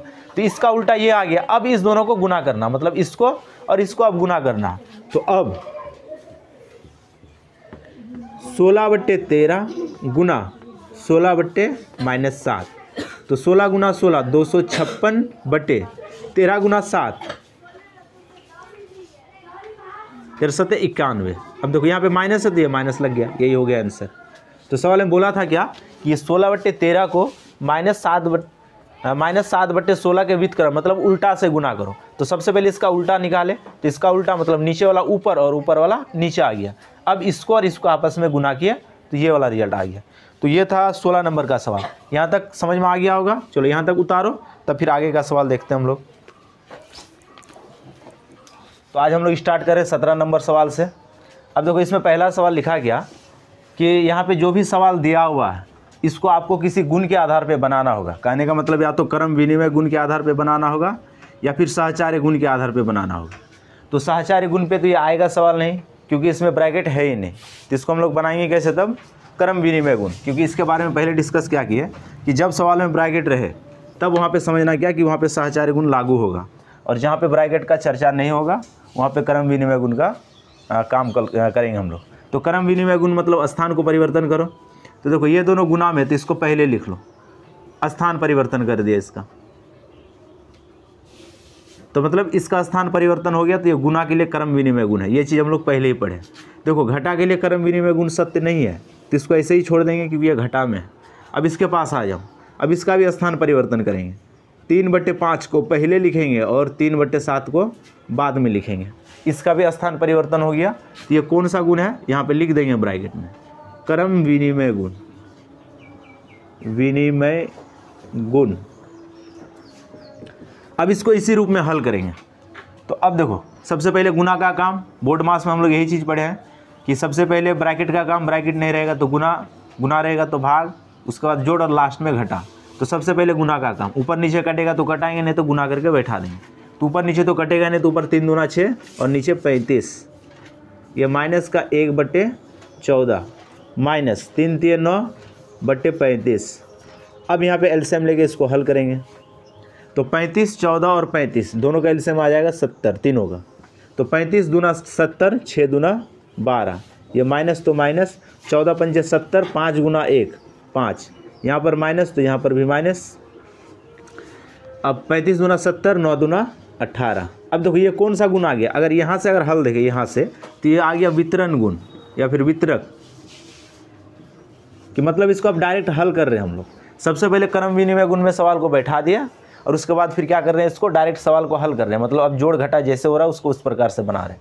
तो उसको कौन सा गुण बोलेंगे हम लोग, वितरक गुण बोलेंगे। अब देखो यहाँ पे ये सारा माइनस में, तो सारा आपस में जुट जाएगा। तो 8 और 5 13, 13 और 2 15, 15 के 5, हासिल का बच गया 1, 1 और 1 2 और हासिल का 1 था 3, और ये माइनस लग जाएगा क्योंकि सब माइनस में, तो इसीलिए इसका आगे क्या आ गया, माइनस का चिन्ह आ गया। यहाँ पे 70, तो 35 दूना 70, तो रिजल्ट आ गया क्या, -1/2। तो देखो यहाँ पे हम लोग 2 गुण का प्रयोग किया, एक क्रम विनिमय गुण का प्रयोग किया और एक वितरण गुण का प्रयोग किया। अब फिर सवाल वही बात है क्या यहाँ पे, कि हम लोग पहचानेंगे कैसे कि किस में क्रम विनिमय गुण होगा और किस में वितरक गुण होगा। तो पहले क्या बता दें कि जो ब्रैकेट में रहेगा वो हो जाएगा क्रम साचार्य गुण, और जो ब्रैकेट का बाहर रहेगा वो क्रम विनिमय गुण। तो इसको क्रम विनिमय गुण पे यहाँ तक हल किया, उसके बाद फिर वितरण गुण के आधार पे इसको हल कर दिए। तो क्रम विनिमय गुण में था कुछ नहीं, ये पहले था तो इसको बाद में लिखे और बाद वाला को पहले लिख दे, स्थान परिवर्तन। ये माइनस में इसके साथ कुछ नहीं करेंगे क्योंकि क्रम विनिमय गुण घटा के लिए असत्य होता है, इसीलिए ये अकेला था तो इसको ऐसे ही छोड़ दे। अब इसको भी हम लोग बदल सकते हैं क्योंकि यहाँ पे गुना है और गुना के लिए क्रम विनिमय गुण सत्य होता है, इसलिए क्या किया कि ये बाद वाला को पहले लिख लिया और ये पहले वाले को बाद में लिख दी। यहाँ तक हो गया क्रम विनिमय गुण। अब देखो ऊपर में गुना तो गुना कर दिए, नीचे भी गुना तो गुना कर दिए, ये ऐसे ही था अकेला था, ये ऐसे ही रह गया, ऊपर गुना नीचे गुना। तो यहाँ तक हो गया क्रम विनिमय गुण। अब आगे जो सवाल बनाएंगे ये आएगा वितरण गुण, मतलब इसके बाद हम लोग इसका आंसर को निकालेंगे। तो लास्ट तक जैसे हल कर दिए तो माइनस का 1/2 आ गया। तो यहाँ पे 2 गुण का प्रयोग हुआ, एक क्रम विनिमय गुण और एक वितरक गुण। सबसे पहले यहाँ तक उतारो, तब इसमें हम लोग किसी और एक सवाल को देखते हैं क्योंकि 17 नंबर में टोटल 5 सवाल है और 5 सवाल में बात सब में अलग अलग दिया है, ठीक है ना। तो पहले यहाँ तक उतारो जल्दी सवाल को।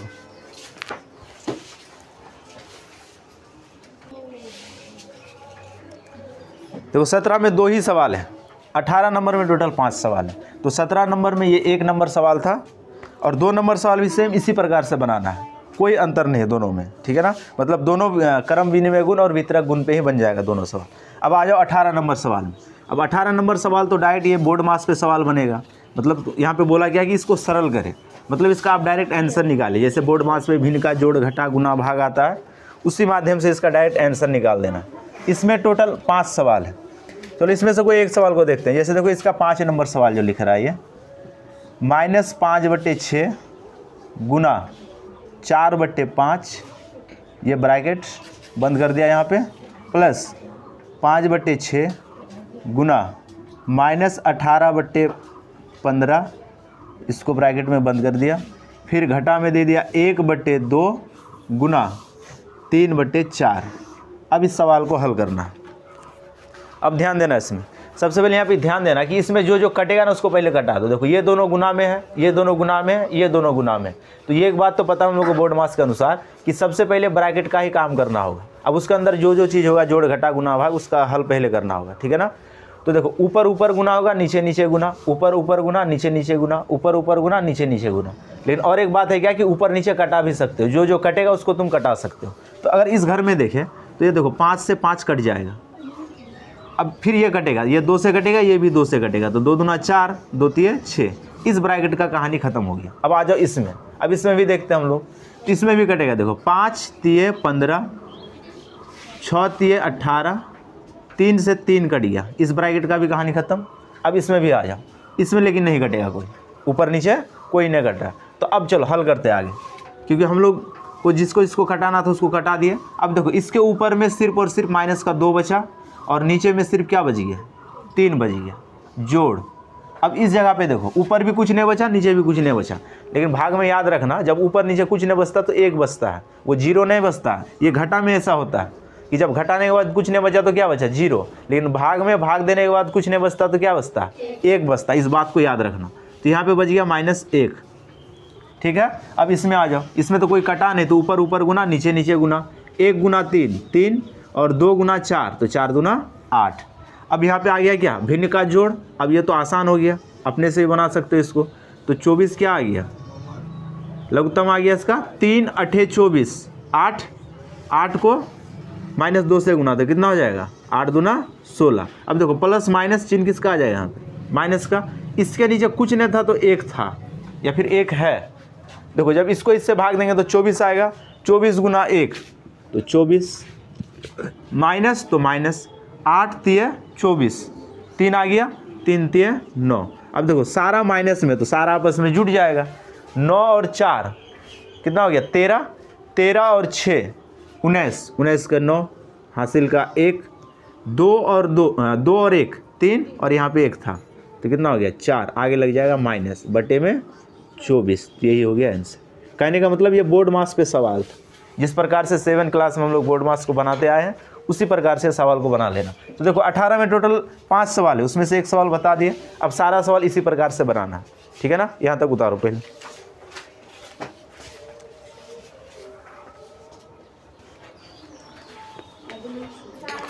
अब देखते हैं इसका 18 का 1 नंबर सवाल।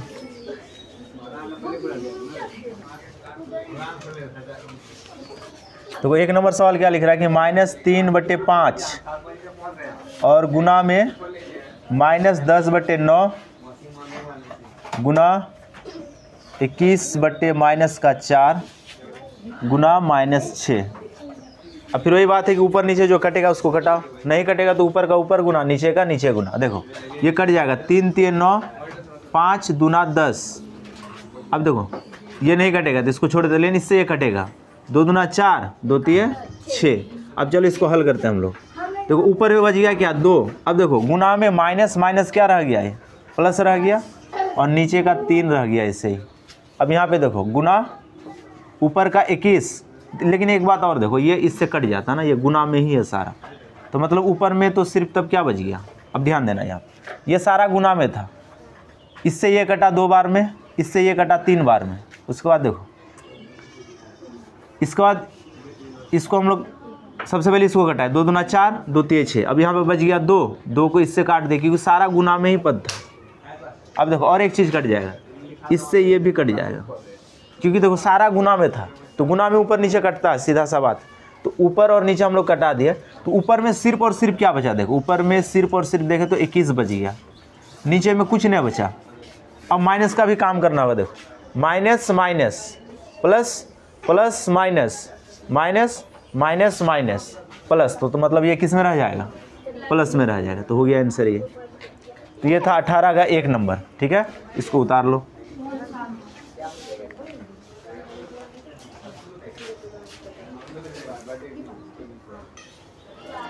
देखो 19 नंबर में जितना सवाल दिया है इसमें टोटल सवाल है 4 सवाल।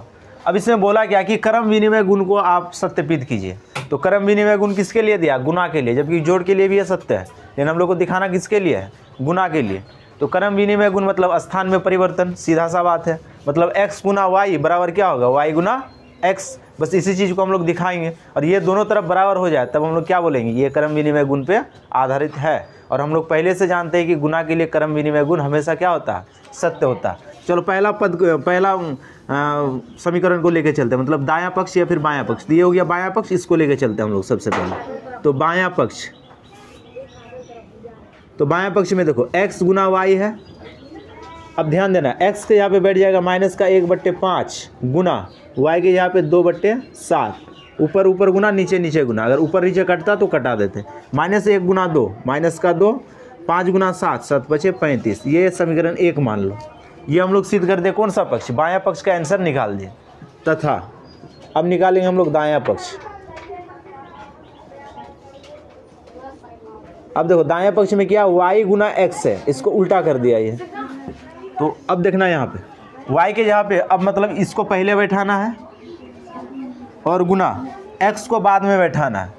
तो माइनस का 1/5, फिर से वही बात है, 2 गुना -1 -2, 7 गुना 5 7 5 35।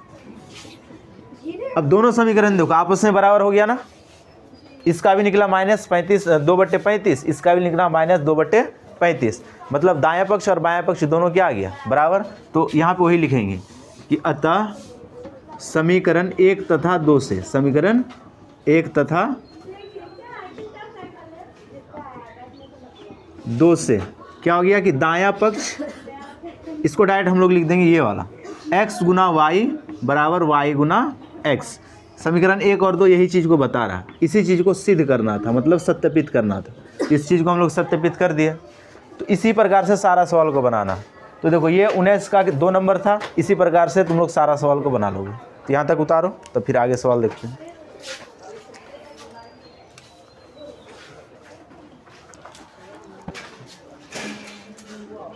तो देखो 19 नंबर जो सवाल था वो क्रम विनिमय गुण पर आधारित था। अब 20 नंबर में जो सवाल दिया ये सहचार्य गुण पर आधारित है। तो पता कैसे चला, ब्रैकेट आ गया। तो पहले से बता रहे क्या कि अगर कुछ समझ में ना आए तो ब्रैकेट जैसे सवाल में आएगा तो 100% वो सहचार्य गुण पे ही आधारित होगा। अब सिद्ध करना है क्या कि सहचार्य गुण इस सवाल के लिए सत्य या फिर असत्य है। तो हम लोग को पता है कि गुना के लिए सहचार्य गुण हमेशा क्या होगा, सत्य होगा। तो हम लोग सबसे पहले बायां पक्ष को लेके चलते हैं। तो यहाँ पे लिखेंगे क्या, बायां पक्ष। तो बायां पक्ष में देखो x गुना वाई गुना z। तो अब सबका मान बैठा दो क्योंकि सबका मान दिया हुआ है यहाँ पे। x के स्थान पे 1/2 गुना y के स्थान पे 4/3 गुना z के स्थान पे -7/5। अब ऊपर नीचे कोई नहीं कटेगा तो इसको ऐसे गुना करते हैं, लेकिन देखो बाहर से इससे कट जाएगा ये, 2 दूना 4। अब कहानी खत्म हो गया, मतलब ऊपर नीचे अब नहीं कटेगा। तो ऊपर का ऊपर गुना नीचे का नीचे गुना, तो -14/5 15। इसका रिजल्ट ये आया, मतलब बाएं पक्ष को जब हल किया तो ये वाला रिजल्ट आया। अब हम लोग कौन पक्ष को हल करेंगे, अब करेंगे दायां पक्ष को हल। तो तथा दायां पक्ष, अब देखना दायां पक्ष में क्या लिखा हुआ, x गुना y और गुना में z है। अब फिर सबका मान बैठाओ, x के यहाँ पे 1/2 गुना y के जगह पर 4/3 गुना और z के यहाँ पे -7/5। अब इसको हल करो, देखो 2 दूना 4, अब ऊपर ऊपर गुना नीचे नीचे गुना, तो 7 दूना 14 5 3 15, ये समीकरण 2। अब देखो दोनों स्थिति में बराबर आ गया, मतलब बायां पक्ष और दायां पक्ष आपस में बराबर हो गया। तो क्या लिखेंगे लास्ट में कि अतः समीकरण 1 तथा 2 से, समीकरण 1 तथा 2 से x गुना y गुना z बराबर x गुना y गुना z, ये बराबर निकल गया और इसी को बराबर दिखाना था। ये सत्यापित हो गया। तो यहाँ तक में कोई दिक्कत नहीं होना चाहिए। देखो अब इसमें 20 नंबर में टोटल सवाल दे दिया 4, उसमें से एक सवाल को बता दिया और बाद बाकी सवाल तुम लोग से बन सकता है। चलो उतारो इसको जल्दी से।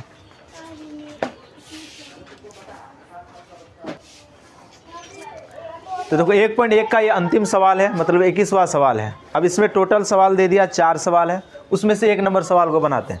सबसे पहले देखो ये वितरक गुण के ऊपर आधारित है, मतलब कि ब्रैकेट के बाहर ये जो था यहाँ, ठीक यहाँ पे जोड़ है ना, ये जो ब्रैकेट के बाहर में था ना, इसको दोनों के साथ गुना किया, मतलब ये वितरण कर दिया। मतलब बाहर में जो चीज़ था अंदर जाके क्या होगा, सबके साथ गुना होगा। तो वही चीज़ किया है ये।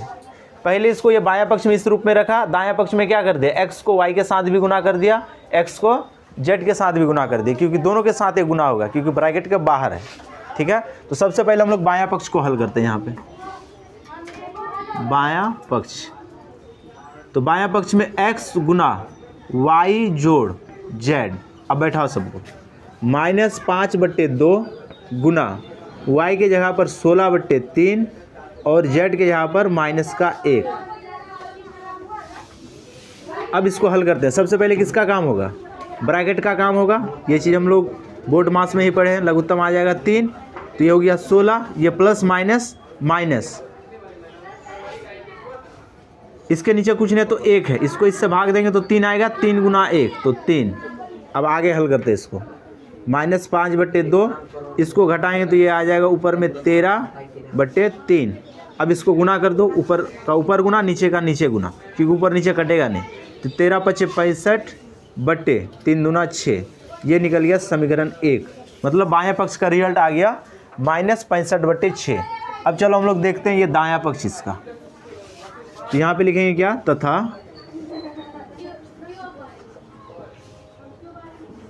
दायां पक्ष। अब दायां पक्ष में देखो x गुना y जोड़ x गुना z। अब बैठाते हैं सबका मान। x हो गया -5/2 गुना 16/3, ये y का मान है, जोड़ यहाँ पर x का मान -5/2 गुना z का मान -1। अब चलो इसको हल कर लेते हैं जल्दी से। ऊपर ऊपर गुना, नीचे नीचे गुना, ऊपर नीचे कटेगा तो कटाओ, ये देखो ये ऊपर नीचे कटेगा 8। अब नहीं कटेगा तो गुना करो, 8 5 6 40 और बटे में 3। अब यहाँ पे आ जाओ, ये माइनस माइनस तो प्लस हो गया और बाहर में भी प्लस है, तो अंदर का देखो माइनस माइनस प्लस, प्लस गुना प्लस, तो ये रह जाएगा प्लस, तो मतलब यहाँ पे प्लस का ही चिन्ह है। तो यहाँ पे बच गया कितना, 5/2। अब देखना लघुत्तम में आ गया 6, तो 3 दूना 6, 2 को ऊपर से गुना तो हो गया 80। यहाँ प्लस है तो प्लस देंगे, 2 3 6, 3 5 3 15। अब इसको घटाएंगे तो यहाँ पे आ जाएगा -65/6। अब ध्यान देना, दोनों समीकरण बराबर हो गए, तो वितरक गुण के लिए भी क्या हो गया, ये सत्य हो गया। तो अतः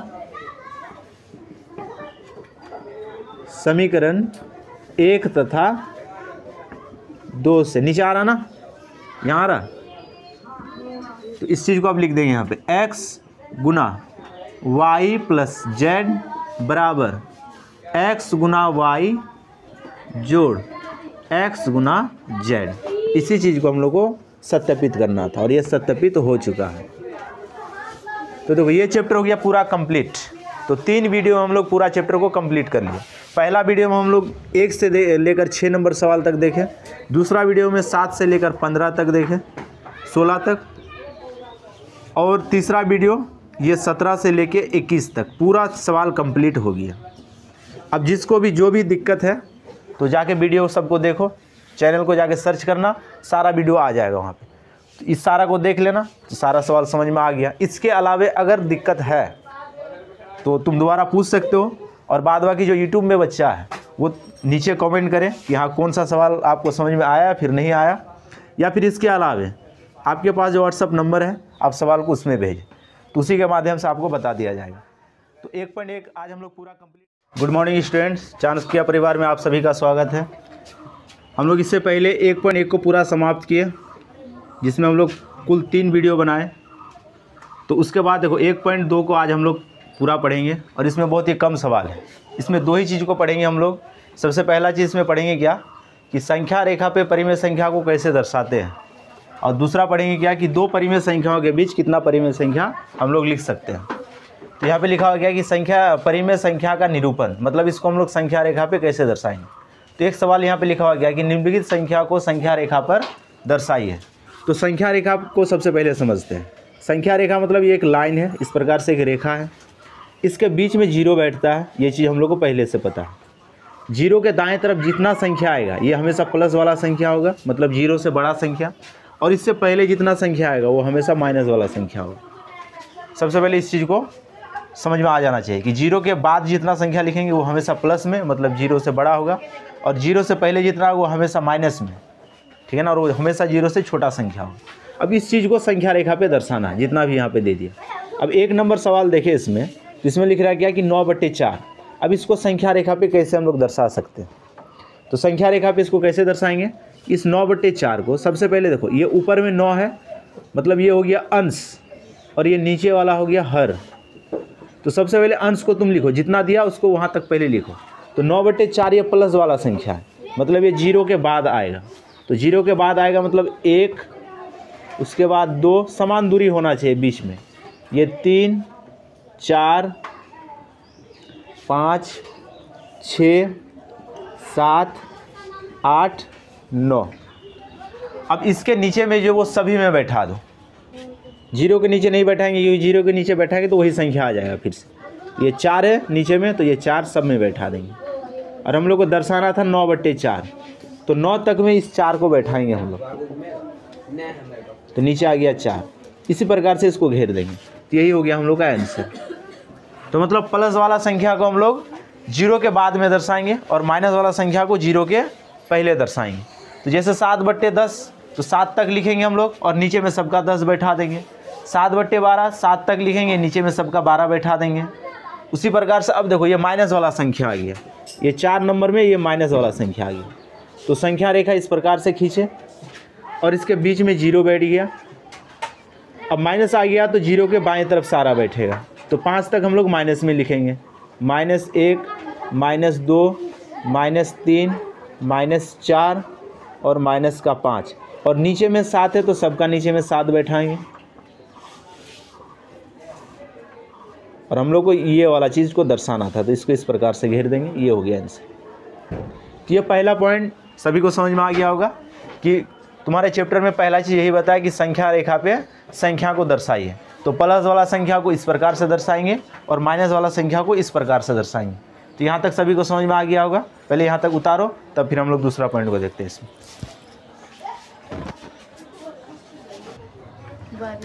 अब देखो दूसरा पॉइंट इस चैप्टर में क्या आएगा कि दो परिमेय संख्याओं के बीच परिमेय संख्याओं का निरूपण, मतलब दो संख्या देगा उसके बीच में हम लोग कितना संख्या लिख सकते हैं, लेकिन ये परिमेय संख्या के लिए पढ़ेंगे।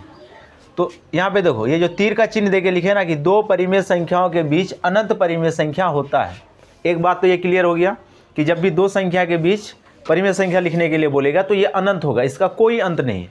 अब हो सकता है कि तुम्हारा उत्तर किताब से मिले या फिर ना मिले, लेकिन तुमको ये सोच के चलना होगा कि जो दो संख्या बोला वो जो छोटा संख्या होगा उससे बड़ा होना चाहिए और जो बड़ा संख्या होगा उससे छोटा होना चाहिए सारा संख्या। कहने का मतलब कि अगर तुमको बोल दिया गया कि 1 तथा 2 के बीच 10 परिमेय संख्या लिखे या फिर 5 परिमेय संख्या लिखे, तो मतलब ये 1 और 2 के बीच में ही होना चाहिए। ऐसा नहीं कि वो 1 से छोटा हो जाए या फिर 2 से बड़ा हो जाए, ऐसा तुमको नहीं करना है यहाँ पे, ठीक है ना। इसी दोनों के बीच में होना चाहिए। चलो एक सवाल को हम लोग यहाँ पे बनाते हैं। तो जैसे यहाँ पे एक सवाल है क्या क्वेश्चन कि 1 तथा 2 के बीच 5 परिमेय संख्या लिखे, परिमेय संख्या लिखे। अब यहाँ पे ध्यान देने वाला बात ये है, ये जो पॉइंट लिखा हुआ है कि जब भी दो परिमेय संख्याओं के बीच परिमेय संख्या लिखने के लिए बोलेगा तो अनंत होगा। हम लोग को बोला है 5। अब किताब में उत्तर कुछ अलग देगा, तुम्हारा उत्तर कुछ अलग निकलेगा। तो कारण क्या है? क्योंकि ये अनंत है, तो अनंत में किताब में और कुछ दे दिया होगा और तुम्हारा आंसर कुछ अलग निकला होगा। लेकिन शर्त क्या होना चाहिए? वो 1 से बड़ा और लेकिन 2 से छोटा होना चाहिए। तो तुम अपने मन से कुछ भी लिख सकते हो उसमें, लेकिन शर्त वो ये क्या कि 1 से बड़ा और 2 से छोटा। तो हम लोग लिखेंगे कैसे? अब आंसर में इसका कैसे लिखेंगे? 1 तथा 2 के बीच 5 परिमेय संख्या,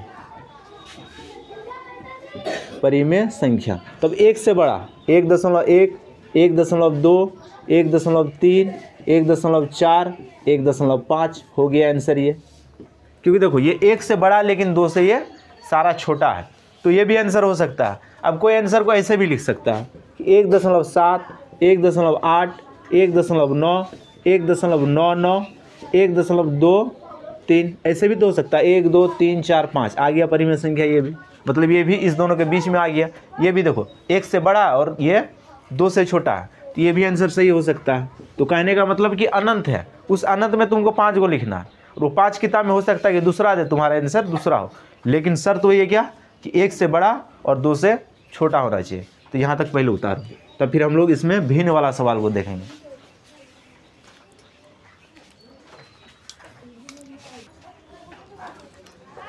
अब देखो यहाँ पे ये तो हो गया कि ऐसे बताने का तरीका कि हाँ कि वो 2 से बड़ा, 1 से बड़ा होना चाहिए और 2 से छोटा, इसके बीच में जितना आएगा वो सारा परिमेय संख्या। ये तो ऐसे ही समझने का एक तरीका हो गया। लेकिन गणित में इसका बनाने का क्या रूल है, इस चीज़ को हम लोग समझेंगे। हम तो पहले बताए कि आंसर तुम्हारा किताब से मिल भी सकता है, नहीं भी मिल सकता, लेकिन हम लोग गणित के तरीका से ही सवाल को बनाएंगे। बात समझ में आ रहा है ना? कहने का मतलब ये एक क्वेश्चन यहाँ पे इस प्रकार से लिख दिया ये कि 3/2 तथा 4/9 के बीच ये तो छोटा हो जाएगा ना, ये इसको पहले लिखते हैं।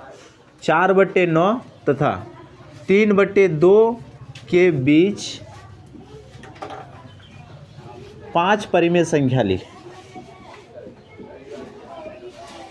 अब देखो इसमें भी वही बात है कि अगर तुमको कुछ समझ में नहीं आ रहा तो इसको भाग देके इसका दशमलव निकाल लो, इसको भी भाग देके इसका दशमलव निकाल दो, और उसके बीच में जितना संख्या तुमको लिखना है उतना लिख दो, निकल जाएगा आंसर। लेकिन ये तरीका बनाने का नहीं है, ये सिर्फ समझने का तरीका था कि तुमको ऐसे समझना सवाल। लेकिन इसको गणित में हम लोग बनाएंगे कैसे ये सवाल। तो सबसे पहले देखो जो दो भिन्न देगा सवाल में, उसके हर का सबसे पहले लौसा निकालेंगे। तो हर में इसका 9 और 2 है, इसका निकालेंगे सबसे पहले लौसा, इसका लौसा आ जाएगा 18। अब ये जो 18 आया पहला भिन्न देखो 4/9, नीचे 9 है, इस 9 को 18 से भाग देंगे। भाग देने के बाद जितना चीज़ आएगा उसको ऊपर नीचे गुना कर देंगे। तो देखो 9 दूना 18, 2 आया, 2 को ऊपर नीचे गुना कर दे। उसी प्रकार से इसके साथ भी 2 9 18, 9 आया, 9 को ऊपर नीचे गुना कर देंगे। ये पहला काम। अब इसको हल करते हैं हम लोग। 4 दूना 8, 9 दूना 18 तथा 9 3 27, 9 दूना 18। यहाँ तक ठीक है, ये पहला काम हो गया। दूसरा काम क्या करेंगे कि जितना वो निकालने के लिए बोलेगा उसमें 1 बढ़ा के फिर से भिन्न में ऊपर नीचे गुना कर देंगे। तो निकालने के लिए बोला है 5, 5 में 1 अधिक करेंगे 6, 6 को ऊपर नीचे गुना करेंगे। तो 8 गुना 6, मतलब जितना बोलेगा उसमें 1 बढ़ा के ऊपर नीचे गुना करना हम लोग।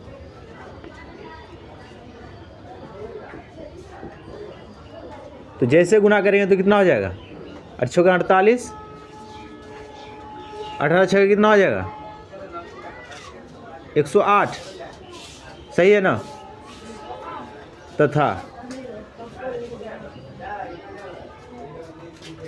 अब यहाँ पे गुना करेंगे तो कितना हो जाएगा, 6 7 42 के 2 हासिल का 4, 6 दूना 12 और 4, 12 और 4 कितना हो जाएगा 16, 162 और 18 छके 108।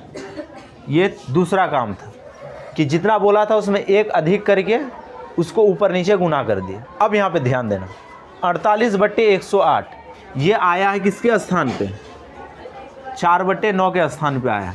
उसी प्रकार से 162/108 ये आ गया तुम्हारा 3/2 के जगह पे। और इसी के बीच में कितना लिखना है हम लोग को, इसी के बीच में 5 को लिखना है। तो मतलब नीचे तो सेम हो गया, इसका भी नीचे 108, इसका भी नीचे 108। अब ऊपर में हम लोग 1 1 बढ़ा के लिखते जाएंगे। 48 के बाद 49, 49 के बाद 50, 50 के बाद 51, इसी प्रकार से हम लोग सवाल में लिखते जाएंगे। तो अब नीचे क्या लिखेंगे, अतः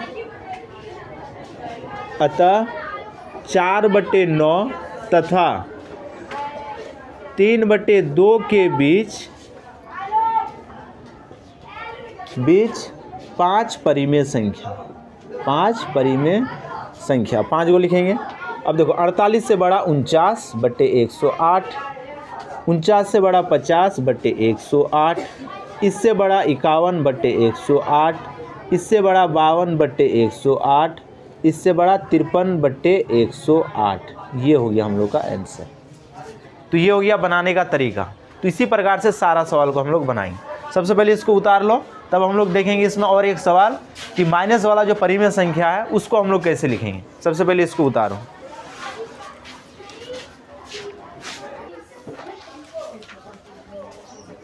अब आज हम लोग चैप्टर को देखते हैं पहले 1.2। अब इसमें 2 प्रकार का ही सवाल होगा, जो 2 चीज़ पहले बता दी कि संख्या रेखा पे संख्या को दर्शाना है और परिमेय 2 परिमेय संख्याओं के बीच परिमेय संख्या को लिखना है। तो देखो 1 नंबर से लेकर 2 नंबर तक जो सवाल दिया, ये सारा सवाल दे दिया क्या कि संख्या रेखा पे इसको दर्शाना है। ये तो बन जाएगा क्योंकि अभी जो उदाहरण समझा है उसी के अनुसार इस सवाल को बनाना है। तो जैसे देखो इसका 1 नंबर जो सवाल दिया 1.2 में 1 नंबर का 1 नंबर सवाल, देखो क्या लिख रहा है इसमें कि संख्या रेखा पर निम्नलिखित संख्याओं को निरूपित करें। मतलब संख्या रेखा पे इस सवाल को दर्शाना है। तो कौन सा सवाल ये 4/9, इसको दिखाना संख्या रेखा पे। तो सबसे पहले संख्या रेखा को खींच दिए, इसके बीच में बैठ गया 0। अब देखो 0 के बाद जितना संख्या आएगा वो प्लस वाला, 0 के पहले जितना संख्या आएगा वो माइनस वाला। कहने का मतलब कि जीरो के दाएं तरफ हमेशा प्लस वाला संख्या, जीरो के बाएं तरफ हमेशा माइनस वाला संख्या। और ये देखो ये प्लस वाला संख्या है ना, तो मतलब ये जीरो के बाएं तरफ होगा, सवाल दाएं तरफ होगा। अब यहाँ पे ध्यान देना, अभी बताया गया कि ऊपर में जितना होगा उतना तक पहले तुम लिख लो। तो ऊपर में 4 है तो 4 तक लिखते हैं, ये 1 2 3 4। अब नीचे में जितना सबको उसी से भाग दे दो, तो यही हो गया हम लोग का आंसर। आसान सवाल है, इसी प्रकार से तुमको दर्शाना है। तो 1 नंबर का ये सवाल था। अब देखो 2 नंबर में क्या लिख रहा है कि यहाँ पे कुछ खाली जगह छोड़ दिया है सवाल में, उस खाली जगह को तुमको भरना है, मतलब दर्शाना है। तो संख्या रेखा पे संख्या को दे दिया है, इस प्रकार से एक लाइन दे दिया है, इस रेखा का नाम दे दिया है, रेखा का तो कुछ नाम नहीं लिखा है, लेकिन इसके बीच में संख्या सबका जो बिंदु है ना उसका नाम दे दिया, ये 0/5 है। उसके बाद ये खाली जगह को तुमको भरना है, यहाँ पे क्या आएगा, उसके आगे है कितना 2/5, फिर आगे दे दिया ये 3/5। उसी प्रकार से ये चलते गया, यहाँ पे बी को खाली छोड़ दिया, फिर सी को खाली छोड़ा ये, फिर आगे दे दिया ये 6/5, फिर 7/5, और डी को फिर से ये खाली छोड़ा है, और फिर आगे इस संख्या रेखा को और बढ़ाया है। डी के बाद दे दिया ये ई के बाद फिर लिख रहा है क्या 10/5, 11/5 और 12/5, इस प्रकार से दर्शा दिया। तो देखो सभी के नीचे 5 है, 0 के बाद क्या आना चाहिए 1, ये पहला वाला निकल गया। 1 के बाद देखो 2 3, अब यहाँ पे क्या कितना होना चाहिए 4, ये निकल गया बी वाला पॉइंट। 4 के बाद क्या आना चाहिए 5/5, ये निकल गया सी वाला पॉइंट।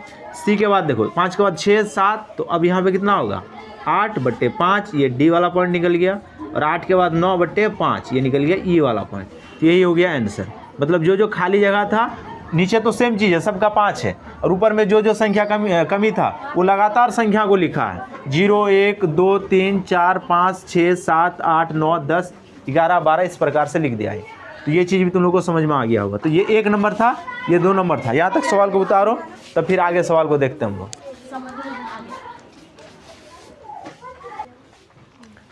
देखो ये 4 नंबर सवाल है। सबसे पहले देखो 1 से लेकर 2 नंबर तक जो सवाल था ना, ये संख्या रेखा पर दर्शाने से संबंधित सवाल था। अब 3 से लेकर ये 15 नंबर तक जो सवाल दिया, इसमें दे दिया क्या कि 2 परिमेय संख्याओं के बीच परिमेय संख्या को लिखना। तो कहीं कि ये संख्या डायरेक्ट देगा या फिर बटे वाला भी दे सकता हो, भिन्न वाला, क्योंकि परिमेय संख्या है ना, तो बटे वाला भी आएगा सवाल में। तो जब बिना बटे वाला सवाल आएगा, इस प्रकार से सवाल को देगा, तो ये आसानी से बन सकता है। सबसे पहले यहाँ पे देखो कि दोनों में बड़ा और छोटा कौन है। सबसे पहले देखो अगर माइनस नहीं रहता तो इसमें 3 बड़ा था और 2 छोटा था। जैसे संख्या में माइनस लग जाता तो ये चीज़ उल्टा हो जाता है, मतलब जो बड़ा वाला था वो हो जाएगा छोटा, और जो छोटा वाला था वो हो जाएगा क्या बड़ा। इस बात को याद रखना हमेशा, जब संख्या में माइनस लग जाता है तो गिनती उल्टा हो जाता है, मतलब छोटा वाला बड़ा हो जाएगा और बड़ा वाला छोटा। बिना माइनस का देखे तो 3 बड़ा 2 छोटा, जैसे माइनस लग गया तो 3 छोटा 2 बड़ा। इस बात को याद रखना हमेशा। अगर तुमको कन्फ्यूज हो रहा है कि बड़ा कौन है छोटा कौन है, तो पहले माइनस को हटा देना। माइनस को हटाने के बाद देखना कि कौन बड़ा कौन छोटा है, तो वहाँ पे तो समझ में आएगा। जैसे माइनस हम लोग हटा देंगे तो हम लोग अब डायरेक्ट समझ में आ रहा है कि 3 बड़ा है और 2 छोटा है। जैसे माइनस लेगा तो ये उल्टा हो जाएगा। अब यहाँ पे क्या हो जाएगा 3 छोटा और 2 बड़ा हो जाएगा। तो यहाँ पर सही लिखा सवाल को, पहले छोटा को लिखा और उसके बाद बड़ा को। अब इसी के बीच 2 परिमेय संख्या लिखना, तो ये तो आसान है, इसके बीच हम लोग कुछ भी लिख सकते हैं, लेकिन इससे बड़ा और इससे छोटा होना चाहिए। तो -3 से बड़ा क्या हो जाएगा, तो -3 से बड़ा हम लोग लिख सकते हैं क्या कि -2.1। तो देखो -2.1 लिखेंगे तो ये क्या हो जाएगा, इससे बड़ा होगा लेकिन इससे छोटा होगा। उसी प्रकार से देखो -2.3, ये भी तो हो सकता है, इससे बड़ा और इससे छोटा। अगर अभी भी समझ नहीं आ रहा तो अब देखो, और इसके बीच बोलता कि इस दोनों के बीच 2 परिमेय संख्या लिखे, तो 2 से बड़ा 3 से छोटा, ठीक है, इसके बीच में आ गया। 2 से बड़ा 3 से छोटा, इसके बीच में आ गया। तो माइनस लगा देखो तो जस्ट ये उल्टा ना हो जाएगा। अब ये क्या हो गया, -3 से बड़ा -2 से छोटा, -3 से बड़ा -2 से छोटा हो गया आंसर। ये देखो ये बटे वाला नहीं था सवाल, इसीलिए हम लोग इस सवाल को डायरेक्ट ऐसे बना सकते हैं। सिर्फ तुमको यहाँ पे ध्यान रखना होगा क्या कि इससे बड़ा और इससे छोटा। किताब का आंसर तुम्हारा मिल भी सकता नहीं भी मिल सकता, क्योंकि अनंत संख्या है। तो ये चीज़ समझ में आ गया ना। तो जब बिना बटे वाला सवाल आएगा तो हम लोग डायरेक्ट सवाल को इस प्रकार से बनाएंगे। जब बटे वाला सवाल आ जाएगा तो वो बनाने का तरीका हम लोग देख लिया है। तो पहले इसको उतार लो, तब एक बटे वाला सवाल को देखेंगे। चैप्टर को आज हम लोग पूरा यहीं पे समाप्त करेंगे। जल्दी उतारो यहाँ तक।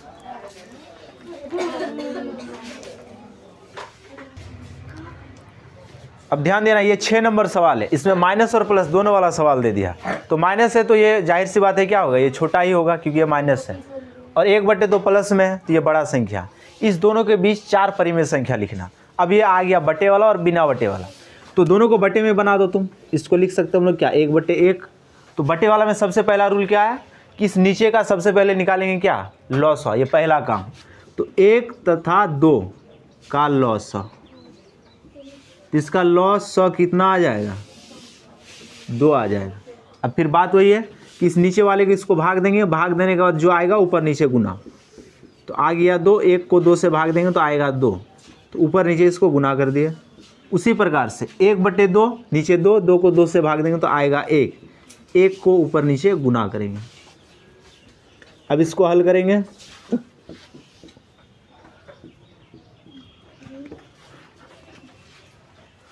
अब ध्यान देना, जितना परिमेय संख्या बोलेगा, ये पहला काम था, लॉसा निकाल के नीचे वाले से भाग देके जितना है ऊपर नीचे दोनों का गुना कर दिए।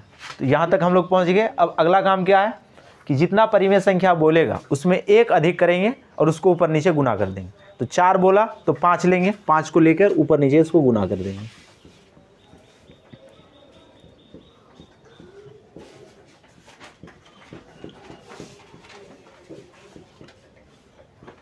तो यहाँ पे तो देखो, यहाँ पे आ गया -10/10 तथा यहाँ पे आ गया 5/10। अब इसी दोनों के बीच हम लोग को 5 संख्या लिखना है। अब ध्यान देना, -10/10 -1 के जगह पर आया है, 5/2 5/10 ये आ गया 1/2 के जगह पर आया, मतलब इसको कटाओ तो यही चीज़ आ गया। तो अब लिखेंगे क्या यहाँ पे कि अतः -1 तथा 1/2 के बीच 4 परिमेय संख्या, परिमेय संख्या। नीचे आ रहा ना वीडियो, यहाँ आ रहा। अब देखो यहाँ, तो देखो इससे बड़ा -1 से बड़ा क्या आ जाएगा, मतलब -10 से बड़ा, तो -10 से बड़ा -9 बटे में कितना 10, इससे बड़ा -8 बटे में 10, इससे बड़ा -7 बटे में 10, इससे बड़ा -6 बटे में 10। पहले ना बताया कि जब माइनस लग जाता तो संख्या उल्टा हो जाता, छोटा वाला बड़ा हो जाता। तो इसीलिए देखो अब यहाँ पे 11 नहीं लेंगे क्योंकि सवाल में क्या लगा हुआ है, माइनस लगा हुआ है। अगर माइनस नहीं रहता तब 11 लेते। पहले ना बताया कि जब माइनस लग जाता तो उल्टा हो जाता, छोटा वाला हमेशा बड़ा होता। तो हम लोग को 4 को लिखना था, ये निकल गया 4 को। तो 2-3 बात को ही ध्यान रखना, पहले कि नीचे का लॉसा निकालेंगे, नीचे से भाग देके ऊपर नीचे गुना। दूसरा काम कि जितना बोलेगा उसमें एक अधिक करके फिर ऊपर नीचे गुना। अब जो 2 भिन्न आएगा उसी के बीच जितना बोलेगा उतना हम लोग लिख देंगे। तो यहाँ तक सभी को समझ में आ गया होगा। चलो इसको जल्दी से उतारो, तब फिर हम लोग कोई एक और सवाल को देखेंगे, उसके बाद चैप्टर को समाप्त करेंगे।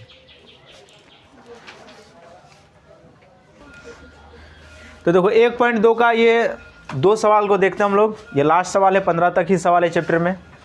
तो देखो सवाल में क्या बोला कि 2 से छोटी 5 परिमेय संख्या, 2 से छोटा होना चाहिए। तो 2 से छोटा तो बहुत सारा संख्या तुम खुद लिख सकते हो। जैसे देखो 2 से छोटा 0 है, 2 से छोटा 1 है, 2 से छोटा 1.2 है, 2 से छोटा 1.5 है, 2 से छोटा 1.6 है, 2 से छोटा 1.8 है। 1 2 3 4 5 6 को हम लिख दिया।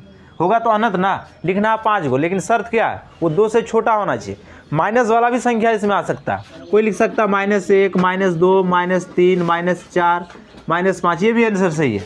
लेकिन शर्त क्या है, 2 से छोटा होना चाहिए। तो बस हो गया आंसर ये। तो कुछ भी तुम लिख सकते हो, स्वतंत्र हो, लेकिन कंडीशन वही है कि वो 2 से छोटा होना चाहिए। उसी प्रकार से देखो तो हाँ, तो किताब में मिलाने का कोशिश नहीं करना कि किताब का आंसर हमसे नहीं मिला। किताब में भी आंसर कुछ हो सकता है, उस अनंत में से हम लोग 5 लिखे, सीधा सा बात। उसी प्रकार से देखो -2 से बड़ी, -2 से बड़ी 5 परिमेय संख्या, तो -2 से बड़ा तो उल्टा चलेगा हमेशा, मतलब छोटा वाला संख्या इसमें बड़ा होगा। तो मतलब जो भी छोटा संख्या उसमें माइनस लगा दो, इससे क्या हो जाएगा, वो बड़ा हो जाएगा, सीधा सा बात है। देखो जैसे -1, इससे बड़ा हो गया, -1.2 इससे बड़ा हो गया, -1.3 इससे बड़ा हो गया, -1.4 तो 1 2 3 4 -1.5। बताया ना कि जब संख्या में माइनस लग जाता तो हमेशा बड़ा। कहने का मतलब कि देखो अगर ये माइनस नहीं रहता तो ये 2 से छोटा हो जाता, 2 से छोटा हो गया। जैसे माइनस लग गया तो ये 2 से क्या हो गया, बड़ा हो गया। तो यही हो गया आंसर। अब इसके बीच भी अनंत हो सकता है, मतलब इसमें भी अनंत आंसर आ सकता है। उसमें से हम लोग को 5 निकालना था। तो ये 1.2 था जो पूरा सवाल को हम समझा दिए। इसमें टोटल 1 नंबर से लेकर 15 तक सवाल है, मतलब टोटल 15 सवाल दिया। और इसमें 2 प्रकार का ही सवाल दिया, संख्या रेखा पे संख्या को दर्शाना और 2 परिमेय संख्याओं के बीच परिमेय संख्या को लिखना। तो मेरे द्वारा बहुत अच्छा से समझा दिया गया। अब इसको तुम लोग पूरा कंप्लीट बनाओगे। जहाँ पे जो डाउट आएगा इसको हम लोग फिर से क्लियर करेंगे, लेकिन ये पूरा चैप्टर को हम समझा दें। तो आज के लिए वीडियो को यहीं पे समाप्त करते हैं। धन्यवाद।